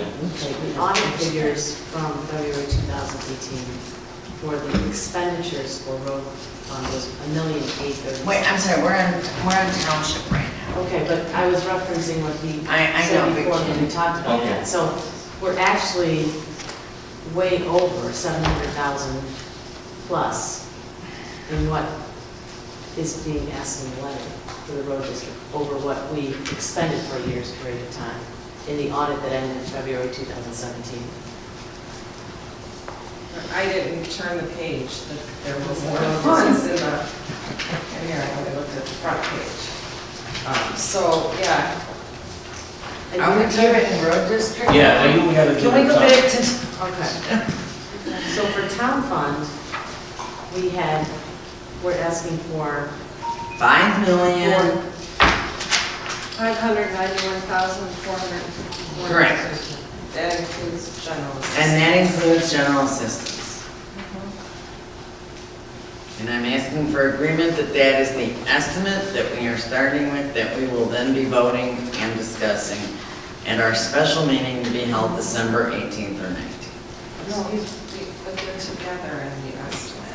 Okay, but we levy separately for each fund, so can we No. talk about town fund and then We talk about don't, general we levy assistance? for general assistance and township together. And road and bridges. And road and bridge is separate. Okay, I thought it was 3 million. So It is- for estimate purposes, since we can change it, can we use the February 28, 2017 total expenditures, which is for the general town fund plus the general assistance fund, which totals $4,932,228 versus the $5,591,454? No. And we can't, right? That's a big difference. It would be a decrease. If you want me and Dana to go in the back room and figure out a 10% decrease, a 1%, I mean, we will, but No, I don't want that, we're just doing an estimate tonight. I mean, it's it is still showing a that our- decrease, and I still it's have to showing that our figure actual out expenditures are percentages. considerably It less. is still But what it's- I am proposing. This is an estimate. This is really. Yeah, because, Guys, I did give this, I mean, we have a lot of money in reserve, so we can afford to. what would you like to do? Decrease. What would you like to do? Well, I've already said what I'd like to do because I have support in the audited numbers for that estimate. If it's The just an audit has estimate. nothing to do with the levy. Laura, I know that it doesn't have anything to do with it, but it is definitely something that is related to the expenditures that we're No, levying. it isn't for the next year. We're talking Are we about not the going next. to use the money from the levy to pay for the next year's expenditures? Yes, Okay, except so you're if- using the money from last year's expenditures. Right, so But it why has would you do something, there is a connection. They're different, I agree. But the connection is that one is the source for the other. I can't make that into I can't, Well, what we know is a fact, is from the audit, we spent $4,900,000, okay, adding the two funds together. We're levying $5,591,000, and which is another $500,000 more, and we have all this extra money in reserve. That's the concern we have, at least that I have. pretty sure I answered those questions. So I think that Pete talked about the fact that reducing the levy was a really bad idea. We clearly could live within our means even though we levied more last year. You're We not spent going less. to be, the So taxpayer we can do that will again. not be paying any more money. I don't know how many times I can say it. Yeah, but it's not the No, question. maybe they'll be paying less. Less. That's No, the they issue. won't. If Okay, we pay levy less than less, they'll county. pay They won't. less. They won't. If we Cook levy County- less, they won't pay less? No. No, no, they won't. Did you guys read? No, they Yeah, it won't. was really hard to read that link. It's long and hard to read. And you gave me articles, I read those, I learned a lot from that, but that was not very. That's the code. What do you want from me? I didn't write. I know, but you asked if we read it. I read That's it. the truth in taxation code. We're And stuck with it. I get that. Okay, you know, What would you guys like to do? I've said it 3 times. I can't They do want to lower the it. levy, that's what they want to do. I agree with So, Claire. that's- okay, in the interest of facilitation, can we vote on this and then between now and then think hard or ask questions and then at that time have the meeting the week of the 18th and resolve this? But we have to do something to get the ball in motion so that we're functioning March 1st of next year. Well, I think we use these, it's not an arbitrary number if we're using what the audit was. That's an estimate, we're talking about an estimate. So, I mean, your estimate is just as good as my estimate, your estimate is based on. No, the estimate we have is from our auditor, our certified auditor. That's what I'm looking at, our Ours is certified based audit. on what That's we what I'm looking at. actually. Page 12 is the thing we've referenced. I looked You at know, it. Marcia, I'm could you not just, reading. sorry guys, Marcia, could you just repeat what you had told me, because I think it is somewhat pertinent to what we're discussing. You brought up information regarding the general assistance expenditures and the levy in general. Now, for instance, the general assistance expenditures vary from year to year. And you also brought up the fact that we have revenues, and that is true, and they vary from year to year. An example would be the Social Security revenue, which is on our, which we indicate 80% of our caseload, which I talk about all the time in my narrative, is clients or residents pending Social Security disability. Once they get their disability, we will get paid for the money that we expended. But we have to wait 2, 3, or 4 years for that dollar to come in. We don't know when that dollar is coming in, and so we have to account for it when we budget. But Marcia, how does that help me between this ordinance and these audited numbers? I mean, I get what you're saying, and I've heard it before, and I understand it, but that doesn't help me figure out which of these is more accurate for an estimate of a levy. What Laura keeps saying, first of all, it was my understanding that your levy is 1.5 years out. That's number one. What Laura is asking you to do is to recognize the figure that she is presenting you tonight. And then there is going to be a special board meeting for us, for the board to hash out exactly what you want to do. So all she is doing is asking you to recognize the figure that she is proposing, and at the special board meeting, you will decide what the figure will be. Proposing and deciding are 2 different things. So tonight, by proposing that this is a possible figure, does not indicate that it will be the final figure. I agree, and I'm So saying what the she is same asking you thing is to- about the 2017 audited actual expenditures as the base for the estimate. I'm not saying And anything isn't the different correct than what you're base, saying, yes. except that I'm using a different source for my numbers. I understand, and I hear what you're Have you done saying. a levy before? No, I I know. haven't. That's not used. I'm really. That's very, very offensive. No, I didn't. Yes, it is. Okay, Claire, I didn't mean it like that. Well, that's the way it came out. No, I meant, can you rely on our knowledge? Is You it know what, if you possible? want to come up with an ordinance that says, please rely on my knowledge and my old numbers and recognize it, I will say, okay, I'll recognize it. But if you're asking That's me- all I'm asking. No, you're asking me to agree to an estimate for a levy that we're going to be voting on, I think it's the 18th. Do you want to And then lower it's it? not I have going to numbers be- that I'll lower it. Do you want to lower it? We can always come back and, I would say lower it. I'm not asking for an arbitrary. It's kind of the beginning and the end of what you want number. I'm anyway, just which is using the actual shrink the township services and as a whole. So why don't we just Get You them. want to keep the tax levy flat.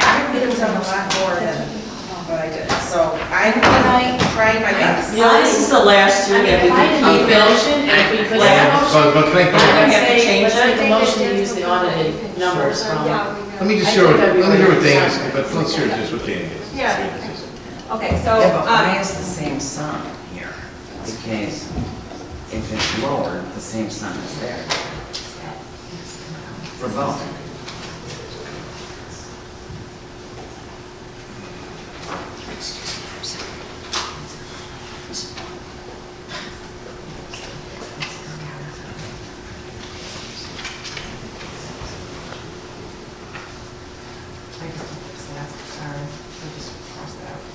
just But what's the, Yeah. okay, so, I mean, I did it fast because we were just, right. okay, so, All right, I did a 5% reduction and 10%. If you want a 10% reduction. I just played with some numbers a couple days ago. The tax levy summary estimate would be $5,032,310. Okay? If you want a 5% reduction, the tax levy would be $5,311,881. Can you say that again? Okay, if you want a 10% reduction in the levy for GA and town fund, which, What was that number? $5,332,310. You were 5%? And if you want a 5% reduction, like along the lines of what Dave, I think was talking about, $5,311,881. And you see, it's really not much different from $5,591,454. Wait, what?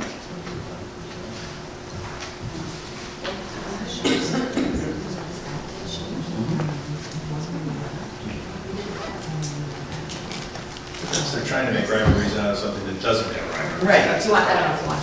I mean. That's true. That is very true. Right? That is absolutely These true. are, So I just wanted to show you too. No, we gotta make a plaque and put it on the wall. It's complicated. By Peter. So our accountant's back here, Bert, I'm gonna ask him too. I don't have the last, this was a year or two that I asked him, so you guys can see, she's just went back to, the last was 15. So this is, don't look at this column, it's confusing here. So this is what we actually, what we actually levied, okay? And then, then the percentage. Right, this is what you asked for. Okay, hold on, wait. This is what we levied, this is what we actually got, this is the percentage increase, decrease, okay? You'll see, there's no rhyme or reason to what the company gave us, it's all over the place. When we went flat one year, we got, this is what we got, when we went flat one year, this is what we got. We got a decrease the other year, it just, the county gave us what they gave us.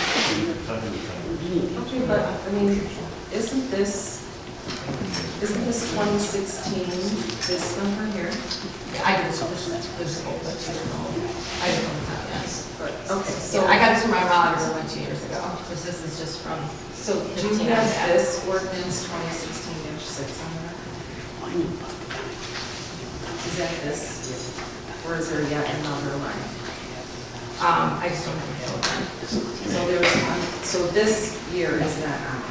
Yeah, right. So between I got this, right. 2015 to 2016, it actually. I have to figure this out, I can figure this out, yeah. What I'm saying is, this is a document that I got a couple years ago. But I just wanted to show you, I guess my point was I just wanted to show you that Cook County, 1 year we're flat, we got over, 1 year we got flat, we got under. It's just, there's no rhyme or reason to what Cook County gives us. And then here you can also see, and here's the difference. Those are the factors You that want to are see that, see it. Why don't you take a look Right. at it? But they were trying, in the beginning of the discussion, they were trying to explain how there's so many factors that are out of our control. No, that's just a demonstration in real numbers that that's what happens. And there's a lot of factors out of our control, we never want to. It's a crazy environment. This is the last year that we can do this also. Right. we have to change next year. What happens next year? Next year, we have to increase it. We have to increase it. Because if we don't increase it, and You'll lose remember at the all of it. seminar, Bob Porter discussed that, after the third year, if you don't increase it You have to even go by after it. $500, then they take money from you. Okay, They so autom- That's also they- a danger. They automatic, and you don't know what they're gonna take, so you have to. That could be a slippery slope. We have to increase it at least by $500 next year. Otherwise, they just take, and it's, again, you don't know what they're gonna take, they might, so. Good. And after the third year in a row, if you don't increase it, it has to go out to referendum. That's a super 5%. No, even without it. You can only keep it flat 3 years. 3 years. So I would say just for So our I estimate, thought we should take advantage of that. I would say for the estimate to do the 5% figure, You're doing what? the 5% reduction. I haven't considered It's just the estimate. We Right. have until the 18th. I think that this year with you being new trustees, you should, I'm sorry, but be a little bit more analytical on this. Actually, that's what we're trying to do. And is be more analytical. Well, but Because there's no. Wait, We do just this let Susan throughout the finish, year. please. Without, she's not trying to offend you, she's I'm not trying to offend you at all. She's just learning I some mean, experience. when I became, it was a learning process for me, but luckily I came in as a collector and then was involved at that point. But I think that you should let it go this year and make it an analogy for the following year. I mean, if March is paying $90 on her tax bill for the township, even if it goes up 3%, isn't that $2.70? If there's a program here where you want to give back to the taxpayers, that program that you're talking about is going to cost us $1 million, I would say, my estimation. You want me to get you really upset? You know they don't want you around. They don't want us around. Who? The people of the state of Illinois don't want us around.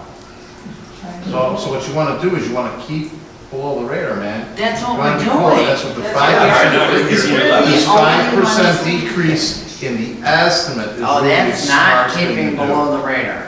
It's keeping below the radar. No, because Every I- other township is raising. I know, I mean, that's what's, and you know That's what's why gonna happen to those keep it towns. flat. Go back. But you saw it happen historically, then the next 6 years you're raising it, you're going to Do you referendum. know what happened 6 years ago in 2009 is absolutely not applicable to this environment? I mean, I'm back and forth, I'm back and forth all the time. It's not. We are in real financial junk bond status trouble with our state. Sometimes this 5% is But not. we're not a state, we're a township. The state budget doesn't have anything to do with it. Oh, I know, it's like the budget has nothing to do with the levy, but all I'm saying is, you gotta live in the real world, and I'm saying that, what I'm just saying is that looking all this over, I'm not gonna be saying that we should cut it 20% as the estimate and then work our way with that. I'm not gonna go that, I'm gonna go with the 5%, and the only reason why I'm going with the 5% is I'm trusting on Laura's judgment. That's the only reason why. I'm not asking 5%. I know, you're asking for I low. think that's a terrible idea. Right. So I I don't know. know why that's not my judgment. Right. And I want it, so So- we so want to I be able want to it keep, for the we want to record. keep this alive and going and accomplishing. And I'm just telling you that if we can go ahead and come up with an estimate that's 5% less, and who knows where we go by the time we're done, but it'll make, it'll. Right, get that's the everyone happy problem, who around us. knows where it goes. And we Between may now not, and then, and you know, we may not have to do a rebate if they're not getting, if they're getting the cut in the tax order. We're not We're going not to be gonna able to do do a it. rebate. So just, and it's just an estimate, so that's what I would say, I'd say 5%. All right, so as of now, our estimate that we're going off of is a 5% reduction off of last year's levy. Yeah, I think it's gonna have an impact that you don't want. So, not my recommendation, but, so is that the majority view? I agree with that. I'm going to call a roll. Yes. Supervisor Moraz. I do not agree with this. Trustee Jones. I do not agree with it. Trustee Carabota. Yes. Trustee McKenzie? Yes. Trustee Sweeney? Yes. Okay. So our estimate that we are announcing will be, 5,311,881. The final excuse figure- me, The final figure will be determined on 12/18, right? the estimate is 5,311,881. May be very difficult to go up on December 18th. I just Well, want to question. point that out. Always easy to go down, not easy to go up. So. I have a question, why is that? Hmm? I have a question, why is it hard to go up when you said it's just an estimate and you can go? Well, change? because of taxpayers. I would be upset as a taxpayer if now you're going, I mean, like, if you're, it doesn't make any sense. If you under budget and all of a If you sudden have under to- budget and then they realize they're wrong. Well, I think they can go and look at the video and understand the discussion, that there's plenty of time to have that discussion between now and the 18th. Correct. So, you know, just an estimate. Well, that is correct, but it's an estimate that's on file. Yeah. Well, okay. Right, but I think what Laura's saying is, if it's just an estimate, then use the flat rate. Right. And then when you study the Correct. figures and you decide to lower it. If they don't know. It looks better to go ahead then and say, oh, we had this estimate, now we can decrease it. But now you've made a lower estimate and you're gonna increase it possibly, and then you're like Right. putting You yourself. sound like higher you're all up. over the You make- place. Right. And so, The problem was just deferring So the until optics this of month. that is not a good thing to do. Yeah, the But problem was deferring to this month to have this discussion rather than doing it last month, when it first initially came up. but they needed to go to Toy and learn it, which We're still 300,000 over what we spent for expenditures. Okay. We have other topics on the agenda. All right, we're gonna move on. Is the 18th okay? Yeah. If it's the 18th, I can't be here. I can do the 19th. I'll be out of town on the 18th. I can do it either day and prefer. Yeah, either end of the day. I can as well. Can everybody do the 19th? Yes. Yeah. Yeah. Okay. Where's this? Okay. What's that? I'm making a motion to have a special meeting on December 19th, specifically for the purpose of discussion and vote on the final levy that will be adopted by the fourth Tuesday in December. Yeah, you gotta do mine. Oh, we have to, we're getting to yours. Hang on, I apologize. Let's pick this date. 7:30, 7 o'clock? Is 7 Yeah, o'clock? fine. Work? 7 p.m., sure. 7 o'clock work? Susan, good stuff? Yes. Okay, now we gotta do good luck. Well, you know, I gave my explanation why I wanted 2%. The cost of certain commodities may change. And you're dealing with overtime. It's considerable if we have 40-plus inches of snow. It's negligible if we have snow that, like we had last year, where maybe they took out the salt truck 6 times. So, you know, there's a lot of variables. We have certain equipment, you know, the 2 years that we use a portion of the township surplus, 400,000 each year to buffer the budget certainly helped. We're not going to ask for that again. You know, I didn't bring the audit, so I'd have to look at those figures to see if there's that big a discrepancy. But, you know, I'm going to go with the 2%. I don't think that's unreasonable. I think that in the short time I've been there, we've built up the All reserve. this talking. Well, how are you gonna decide an estimate if you're not listening to what Believe he's me, saying? I'm listening. I can listen and I'm really good. So, you know, I've got a 4-year term. I expect there to be a nice balance in the future. I've done what I can personally, reduce the effects of the budget in terms of not being interested in personal perks. And I know I have a director that certainly, after 34 years, knows where the bargains are and knows when he's getting ripped off. And I just want to run a clean, non-political shop. That's essentially what I want. And we're on our way, at least in that respect. And we'll see what happens in terms of, I'll look at this in the future and, before the 18th to see if there is a more accurate reading of how much revenue we might receive. But I think that 2% is a fair amount given the uncertainties of the office.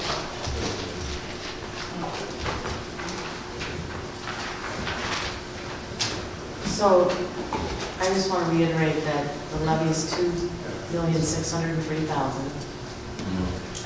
And in February 2017, the total expenditures on the audit showed $1,836,000. Okay. That's $700,000. Yeah, with the, 1 year. The property tax has pretty much been collected for this fiscal year. And the property tax is 15% under the estimation. So, we're not, we may be spending less than we asked for, but we're also getting less by 15% this particular year. I don't think we're going to get much more property tax in between now and March 1st. So, you have to remember last year there was, I mentioned there was like the snow plows and the salt trucks were not out. That means less salt used. That means less manpower hours and overtime. That may not happen this year. So, I think since we're talking about an estimate for now, and then we could have a different figure perhaps on the 19th, I don't see any extreme problem with the amount I asked for. And, we are in better financial paper than we were, let's say, 3 or 5 years ago. It's not all my doing, but certainly I've contributed to a different environment, at least in terms of budgeting. Molly, was your levy last year $1,000,009? I don't know if We didn't get that in our packet.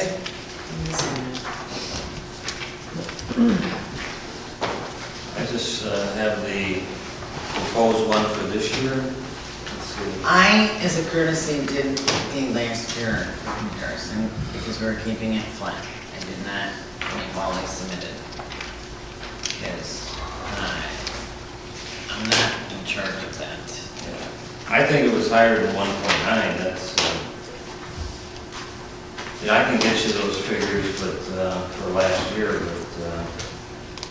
What are you basing the 2% increase on? For what we levied last year. And that was my question. Yeah. So what was the number? Well, 2%, what do we got, 2.6 million minus 2%. So it's probably, yeah.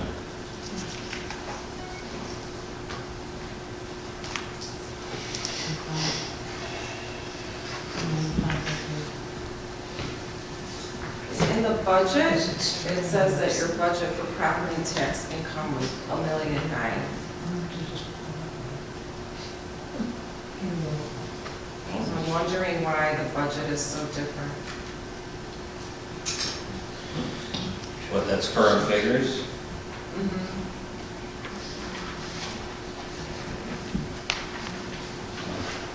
Obviously, I should have brought more paper from the office. So your audit last year was 255,000. 09409.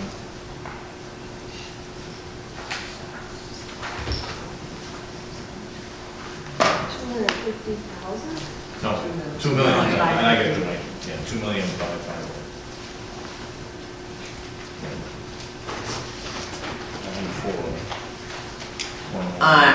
I will say on behalf of the highway department that Wally has been extremely class conscious in terms of, you know, not having a vehicle, not having a cell, all of that. You know, It's also, that should not be held against him, you know, as a reason, you know, because his budget may necessarily be lower. Wally's department has the uncertainty, and Maine Township, Todd left, but I think, you know, we've been written up in every newspaper that our roads, when we have terrible blizzards and terrible storms, are really the only passable roads, and we have the main arteries. Well, that's- Absolutely have the main arteries that connect the, well, you do. You got River Road. No, we don't do River Road. No, but it connects over to, like, the unincorporated parts you have to be able to get through. Well, the side streets are well plowed, that's. Right, you can leading always to the- tell a Maine Township plowed road. I mean, Park Ridge, I love my town. Plowing, not their forte. And same with Des Plaines. And similarly with the floods, this year, Wally, myself, Dagmar, we did a never before done flood protocol. You know, Wally made available free sandbags. He has, you know, instead of buying like fancy new crap, he, you know, has a person that repairs them and, like, you know, can do these sandbags. We give them out for free. Taxpayer, the township residents loved it. And it's a great service. So I guess my point is that with the kind of uncertainty, it's not just winter, it's also, you know, summer. So highway is hit on both ends. And you know, 2% is the CPI. So, yeah, I'm noting it's 52,000. If there's money saved on the other two funds as well, I mean, it's, and also, Wally's the one that brought up right away, just before I became a trustee, he's the one that stepped up to zero-based budgeting. It's the proposed zero-based budgeting, which is one of my all-time favorites. So Wally, I'm just looking at the numbers. I think what you do is awesome, and I think our roads are awesome, and I think that everybody is very happy with the road and bridge work. But if we have to come up with an estimate tonight, we have time to like look at real numbers, but I'm looking at the audited numbers for February 28th, 2017. I'm also looking at the budgeted numbers and the year-to-date from April through October, what's been dispersed and what's been budgeted. Your total budget for revenue for this current fiscal year is $2,390,000, which is less than the $2,006,000 that you're asking for just from the property tax levy. And the $2,390,000 included $400,000 of a fund transfer from, I believe it was the general fund. Right. So really, your net revenue that was budgeted was under $2 million. So I don't know, I don't know where the disconnect is, but you're only asking for 2% increase, I get that, but nowhere in these budgeted numbers and the expenditures don't support $2,500,000 as a base. So that's where I'm having a problem, and for estimate purposes, if we can just use something that is either, you know, at least last year's budget, but you're over by $700,000. It's a lot of money. I have 2016, so you can see the, Well, it shows you that, the levy for Wally's 2016 as opposed to 2017, the increase is so minimal. You guys really, look at the total taxes left. And this is 2603. That's exactly what it is. So, And you only got $1,900,000? that's, So you didn't get. so if I go down, let's say the 2,200,000, am I gonna get 600,000 or 1.6? It's, there's a, you know, if, I can't really account for why our portion is only 1.9 million out of the property tax instead of 2.5. That's the That's what we're uncontrollable trying part to that we're say. talking about. we have no control over Right. what the Cook County Clerk's Office Right. does. Which is why we're suggesting keeping it. So it doesn't matter. We don't have any control over it, and we can end up stabbing, Right. I mean, shooting ourselves Can in the The Dana only thing, or whoever give us a sheet of what was levied versus what we actually got for the last 6 that's what months? she just gave you. It No, wasn't but she didn't include updated. that Yeah, year. it wasn't updated. It Oh. wasn't, it was, You it mean this wasn't, year, because it wasn't finished yet. well, no, but Well, this it one doesn't wasn't include like what we years. asked for versus what we got, it just is Right. what we asked for, I think. Right. Or what maybe what the actual No, levy. the other sheet that Dana No, the showed you, other that sheet, Scott did, yeah, but that that sheet didn't, it Scott wasn't did. current enough. It- So it- maybe if we can put the two together so that we, I mean, that would be very helpful, just listen. Yeah, What I mean, I was hearing is that what we asked for, we get plus. No. But No. what Wally got based on that, if the budget number is what we got, is a lot less. Right.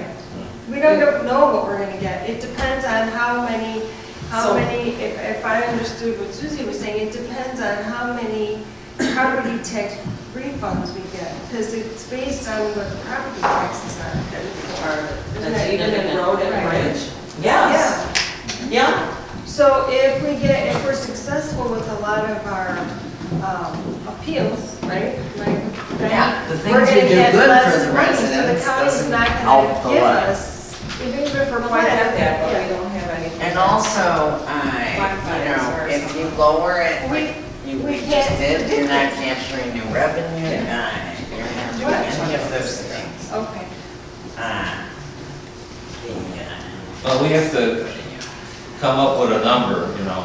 Yes, I hear you. 2%, you know, that could be altered, I guess, or I could have more options available to you, the 18 or 19. But, I would like an agreement that, we can have everybody can agree that the road district,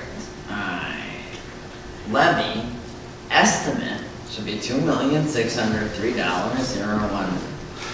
.00.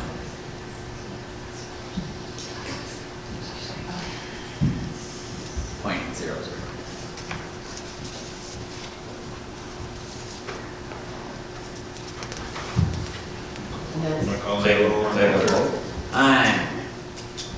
Well, what's the thoughts? We really have to. I would rather not levy that high. I don't have any alternative. Well, I mean, it's 700,000 more than the audit, so I just don't know how we support that.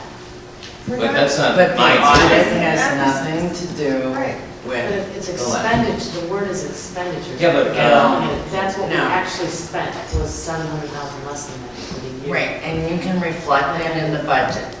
The levy has nothing to do with it. Obviously, has nothing to do with it, we're only incurring 1,900,000 in actual property. Lori, how much do you have in reserves? Do you know what your reserve is? As of October 31st, 2.7 million.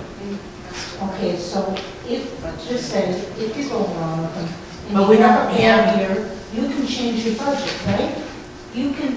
Oh, sure, you can lower You the can change budget, your of budget course. if you have That's a what bad I'm year. trying to explain, is you guys have complete freedom to change the budget.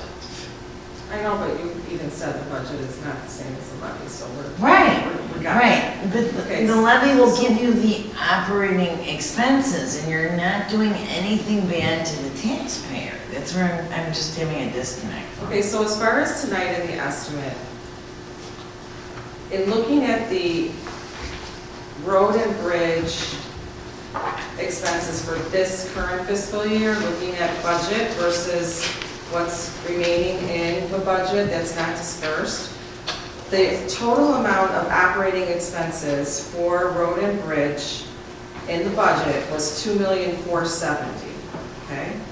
And what's left is $1,155,000 of unspent money, which is 47% of the total budget, and we only have 25% of the year left. So at a minimum, we are not spending the $2,470,000 that was budgeted. So, I mean. I thought coming under is a good thing. It is a wonderful thing. It is a wonderful thing. It's better than spending 2.7 million. But it's a wonderful thing, but it doesn't support an increase in the levy.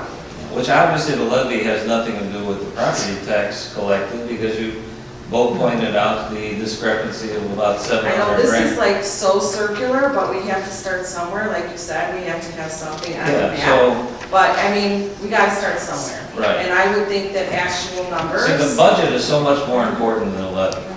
I agree with you, and I'll help you with the zero-based budgeting. But we did agree that we're. Yes, convert later. all the way to zero based, I mean. Well, no, I know, but Okay. Wally said he wanted to, and Well, he's I mean, we're not gonna go all the way to zero base, we're gonna be more actual than. Yeah, right. Yeah. Alright, but we really, alright. but I mean, I don't know if everybody's looking at this in front of them, but I mean, to be responsible, I'm looking at the budget expenses were $2,470,000, so, and we're way under budget, and I haven't heard why we're not going to be at least within budget, if not under budget, which is commendable. So I don't know how I could vote for. Now, remember this, depending on what happens in the winter, And where? in the winter, that percent, that discrepancy in percentages may be reduced dramatically, because December, January, February, you gotta factor that in. It may be more in line. That Right, part. we have 47% left of the budget, and there's only 25% of the year, so it's like double. Yeah, except that is their season. Like, what if it was like 1999? Well, and we have a surplus, Ah. and we have transfer But- money from the Yeah, general he fund can't- surplus. yeah, but- I think we're in better shape than we are, but, if you want to help me fine tune the next budget where it's more in line with revenue, I'd appreciate that, but Of course. just come up with a figure now so we can proceed. And, I I'd would say suggest. keep it flat, because keeping it flat is $2,551,000, which is more than the Yeah, okay, then- $2,470,000. I can live I mean, with that. that's just what I can live with that. Yeah. You can? Yeah. Okay. All right. Call the Will you roll. take the roll, please? Supervisor Moran. Yes. Trustee. Wait, Jeff. let's, wait, okay. We are for road district, The estimated number. estimated number flat, for RB. And I do have a copy in the office of the levy that is flat. For the road district levy, which is, somebody's got to have an RB number here. It says RB3. Thank you, RB3. So, we are recommending that the amount be kept flat at, I got it. thank you. $2,551,000. I should have brought I that. have You two, had the number. so it's right on your sheet there, but I had I thought I gave it to you. Sorry, did I take it back? two of it. Yeah, you did have it, Laura. I know.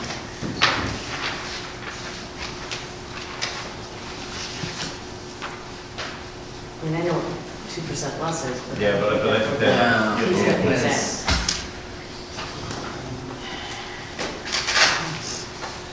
Oh, okay. wait, that was 16, here. $2 I got million. it. I got it. It is 2,551,962. Yes. All right. Supervisor Moravsky. Yes. Trustee Jones. Yes. Trustee Carabona. Yes. Trustee McKenzie. Yes. Trustee Sweeney. Yes.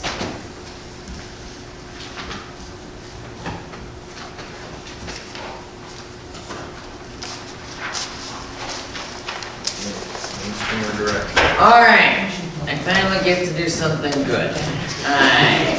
So, Dana is going to discuss something with you and you know. Oh, and we are deciding. I'm sorry. We have to do one other vote. That I'm going to make a motion to also hold a special meeting on December 19th at 7 o'clock for Road and District levy final vote. Or after? At 7 o'clock. Oh, okay. We do it at the same time? Yeah. All right. All right. Second. Thanks. And give me a vote. Supervisor Moravsky. Yes. Trustee Jones. Yes. Trustee Carabona. Yes. Trustee McKenzie. Yes. Trustee Yes. Sweeney. Okay. All right, now Dana gets to give you Okay, some. okay, good. Okay, so as you know, Mary Swanson, our mainstream director, retired, and we have been searching for a replacement. We did place an ad, I think you guys know, in the newspaper, we put an ad on our website. We did receive several resumes in-house, and we did receive one out in the community. We got a total of 5 resumes, and Supervisor Moravsky and I interviewed all 5 people. It was a difficult choice, but we felt Marie Baknewski, who's sitting in our audience, possessed the qualifications that we were looking for in this position, and I believe we included her resume in the board packet, so you hopefully had a chance to look that over. Marie is an extremely dedicated employee of the township. I actually hired Marie back in 2002 when she worked in the Maine State Department. She was there for several years before coming over to the Mainstreamers.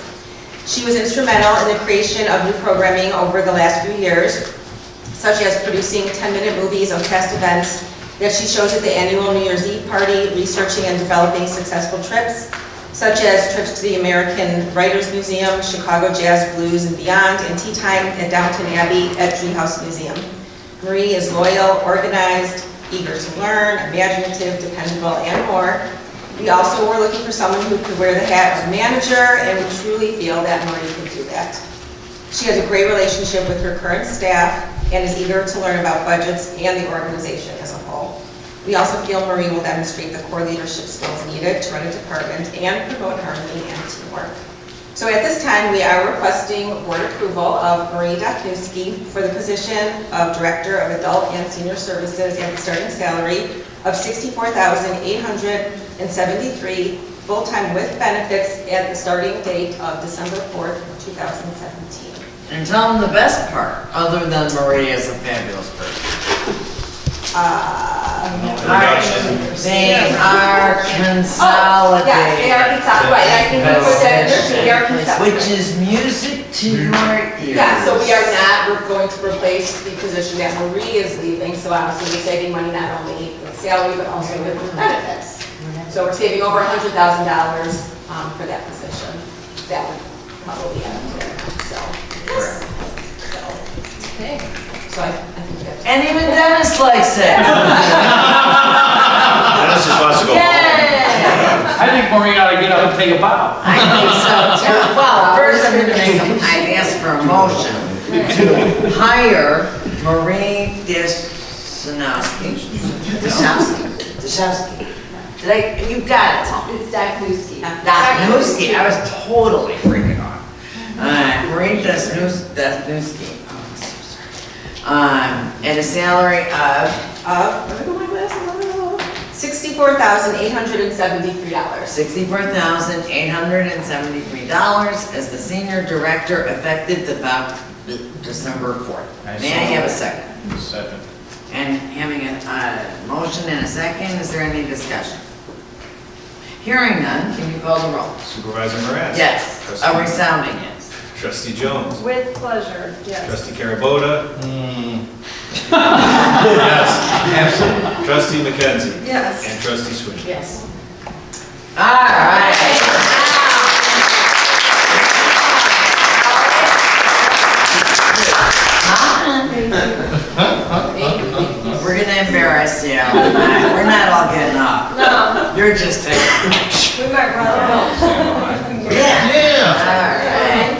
stand, yes, that's good.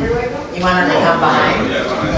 Oh, that's a good idea. Can you Photoshop the bags out of our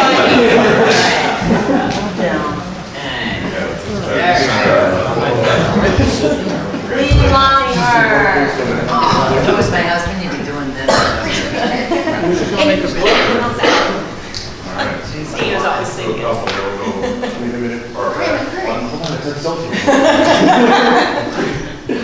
Four. 1, 2, 3. 1, 2. Thank you.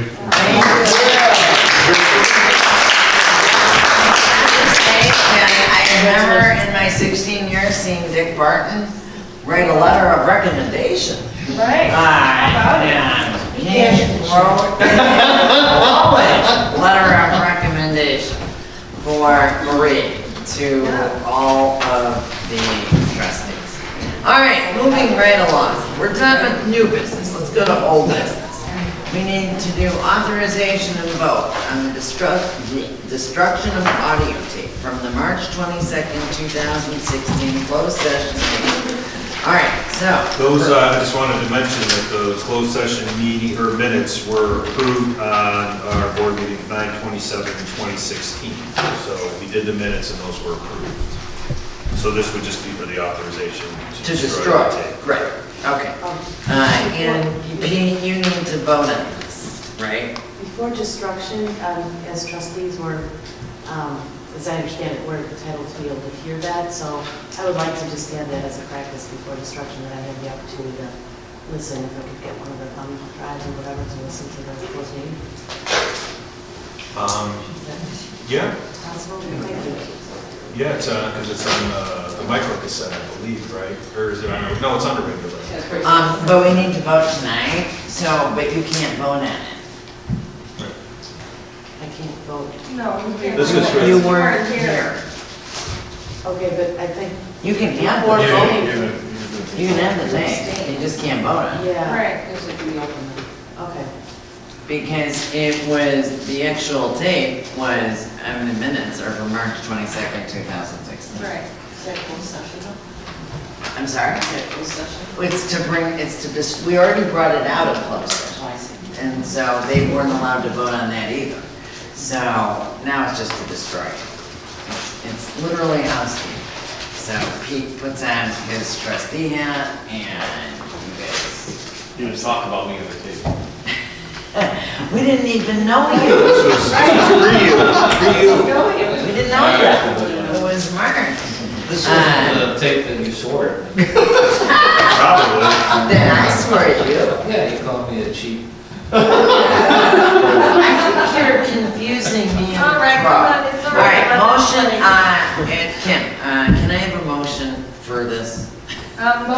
Motion to authorize and vote on the destruction of audio tape from March 22nd, 2016 closed session meeting. Okay, which has already been brought out of the closed session on 9/27, etc. Okay, do I have a second? I'll second. And Clerk Gilanis? Trustee Jones, Yes. Supervisor Moran. Yes. And as clerk, I vote aye, so. Our I authorization? don't think I called the whole row, right? And they abstained. Oh, yeah. No, I probably should, I would think, so trustee Terabota. Abstain? Trustee McKenzie. And trustee Sweeney. Okay. I had clarification of potential amendment of new bill pay procedure. A lot of questions were asked by staff. First of all, did we need videotaping? I think it's been decided we don't need videotaping. Second question was that, I know there was some discussion, I think from Dave, that the general meeting started at 6:30. But we can't really have, I mean, did you have a problem with the way I did the agenda tonight? Well, the agenda makes it clear that it's Okay. open to the public for 6:30 to be here. As long as you just have a start time at 6:30. Okay, but I just wanted you to know, we can't move right, if it is part of the big meeting, we'd be moving right into the regular meeting. We can't do that. We need a time certain for Otherwise, Wally, Susie, and all the department heads would be late. You know, let's say you're done at 7:15. So Claire and I came up with an ingenious solution. You know, Susan didn't want to make it a committee. And so why don't we just take a break till 7:30, like I did? You know, where I put 7:30. It's on, oh, he's kidding. I love breaks. All right, so you're okay with the way? I mean, As long as it's cool with you. That's Right. As long as it's cool, that's anyway, good. right? Well, the way we were doing it was acceptable. Yeah, the way we were doing it There was was, nothing wrong, we found out. I mean, I would- They seriously, give a report back? seriously. We learned that at the toy. Yeah. It came up several times in the meetings. We were not in violation. of the way they Well, were the doing it. people I talked to at the toy said that you can't, but I don't even want to. No, I know, because you guys It means a want to break. I love discuss. Right, because you guys want to discuss, but We set this actually, break. the other point I was gonna have is, it may be helpful, and maybe I'll put it on the next one, is maybe just helpful to have a tape recorder back there. And that's better, just, keep them happy. I mean, just right. it truly is like the most boring thing. Don't we have to wait for them to come back with a ruling? No. That's what they said they're. Okay. But I don't think everybody needs to be here as long as No, right, the clerk is here to take definitely. notes and Right. the trustees, it's a I mean, meeting. right now, the Attorney General's office is going to get information back to us as it pertains to Yeah, our because- agenda. That wasn't the issue. Why don't we just wait to see what they say, as a review of the agenda? But we have to have something. Yeah, this is We fine. already passed it. Yeah, I this just, is fine. yeah, we passed I mean, this. this So is is this fine. okay for right It's now? Okay. Yeah, I mean, With the only thing idea I would that say there is, may be future clarification. the only clarification I would say is that what's in quotations could be taken out, Yeah. because we're not talking about. Yeah, that's fine. You mean So what's take in out- parentheses? What's in, I'm sorry, Yeah, that's parentheses. We're not taking it anymore. Okay, no We're problem. audio taping. We're audio taping, so we're covered. Right. Right. But Uh, you will take So out. Peter's got it, Peter's got it. Yeah, fine. The reason why, What is, if you're gonna sit here and whisper? Well, that's the other. No, it's not. You guys Listen, are gonna whisper. it doesn't mean you can converse with No, it each means other. we have the ability to ask questions Right. and talk. Yeah, I thought it was supposed to be Why do you sit public. there and whisper to one another? No, you- Claire and I were out of the room. Right, exactly. Yes, you and Susan were sitting in the corner whispering to one another, and the tape's going, what is the point? So it's gonna come up on the tape as whisper. Right. Okay, but if there's questions that people want to know about, and people do show up because they want to find out about what we're looking That at. wasn't all We point can ask a question out loud of another You staff know, member. I just think it's a Talk bad amongst idea each to other. whisper. We Right. have the ability to talk to each other, you know, say, I don't understand. But I think you should do it so I'd that be more than happy to talk, that'd be cool. Okay, so moving right along, the next, all right, next item is, okay, so I've had many discussions. The only reason this property tax thing is here is because it was tabled, so it had to be here. I want to take it off permanently for right now. Susie has done research, I've done research, Claire has done research. The administration of doing a I've property. also looked at it too.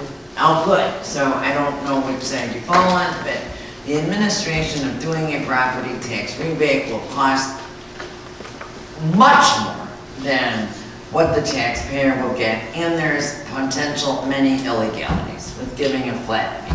If it's not a flat fee and it's a proportion of the property tax, that's a problem, because then Susie would need to hire a gazillion additional staff. And Maine School District lost their $1 million reserve doing this. You know, it cost, all of us taxpayers got $20 back, and after talking to Donna Keller, it cost $75 per taxpayer to administer it. So what I'm Did you proposing. say 75 per taxpayer? Yeah, To yeah. give $20 back. Welcome to Cook County. Yeah, and, It's one of those in theory sounds great. in theory, it does sound great. I mean, you know, next spring, we can consider a township park, you know, which was actually an idea of our accountant. We can, and also, I think it robs from Peter to pay Paul if you do a flat thing. Somebody who's paying a gazillion dollars. Property taxes, funding the person who's not. So there's, some constitutional considerations there. We can do a garden, although after the Park Ridge. Oh, or we can adjourn. Okay, so my motion. And into the research is that, what? Think about it. Your motion, you agree, your research Yes. was that it caused a ton No, of. no, but there was another part of the research, oh my God, I can't. She did have another. What, it's 11:30 and you're having a brain cramp? What's wrong? Oh, wow. Out of fairness, we are used to these kinds of hours, right, Laura? Yes, that is true. Oh, I remember. Okay, so our accountants have said that all of our reserves or our surplus amounts are within the guideline of the newly passed legislation. So there's really no rush to worry about this or to have a form any kind of committee. That's the best part. Yes. All right, so I'm making a motion to table, not table, because then we have to remove it from future agenda until such time as we want to put it back. Do I have a second? Second. All right, and motion and a second, can I have a roll call? All right, is there any more discussion? Okay, hearing none. If we never had a motion before, do we actually have to have a motion on it? We just- I would say it's, I don't even- Well, because it was tabled. yeah, let's do a motion. Let's do a motion, just because it was tabled, It's so. the cleanest way to get it off. Right, so, having a motion and a second, can I have a roll? Supervisor Moran. Yes. Trustee Jones. Yes. Trustee Carabota. Trustee McKenzie. Yes. And Trustee Sweet. And one final motion, I would like a motion for adjournment. Motion to adjourn. Can I have a second?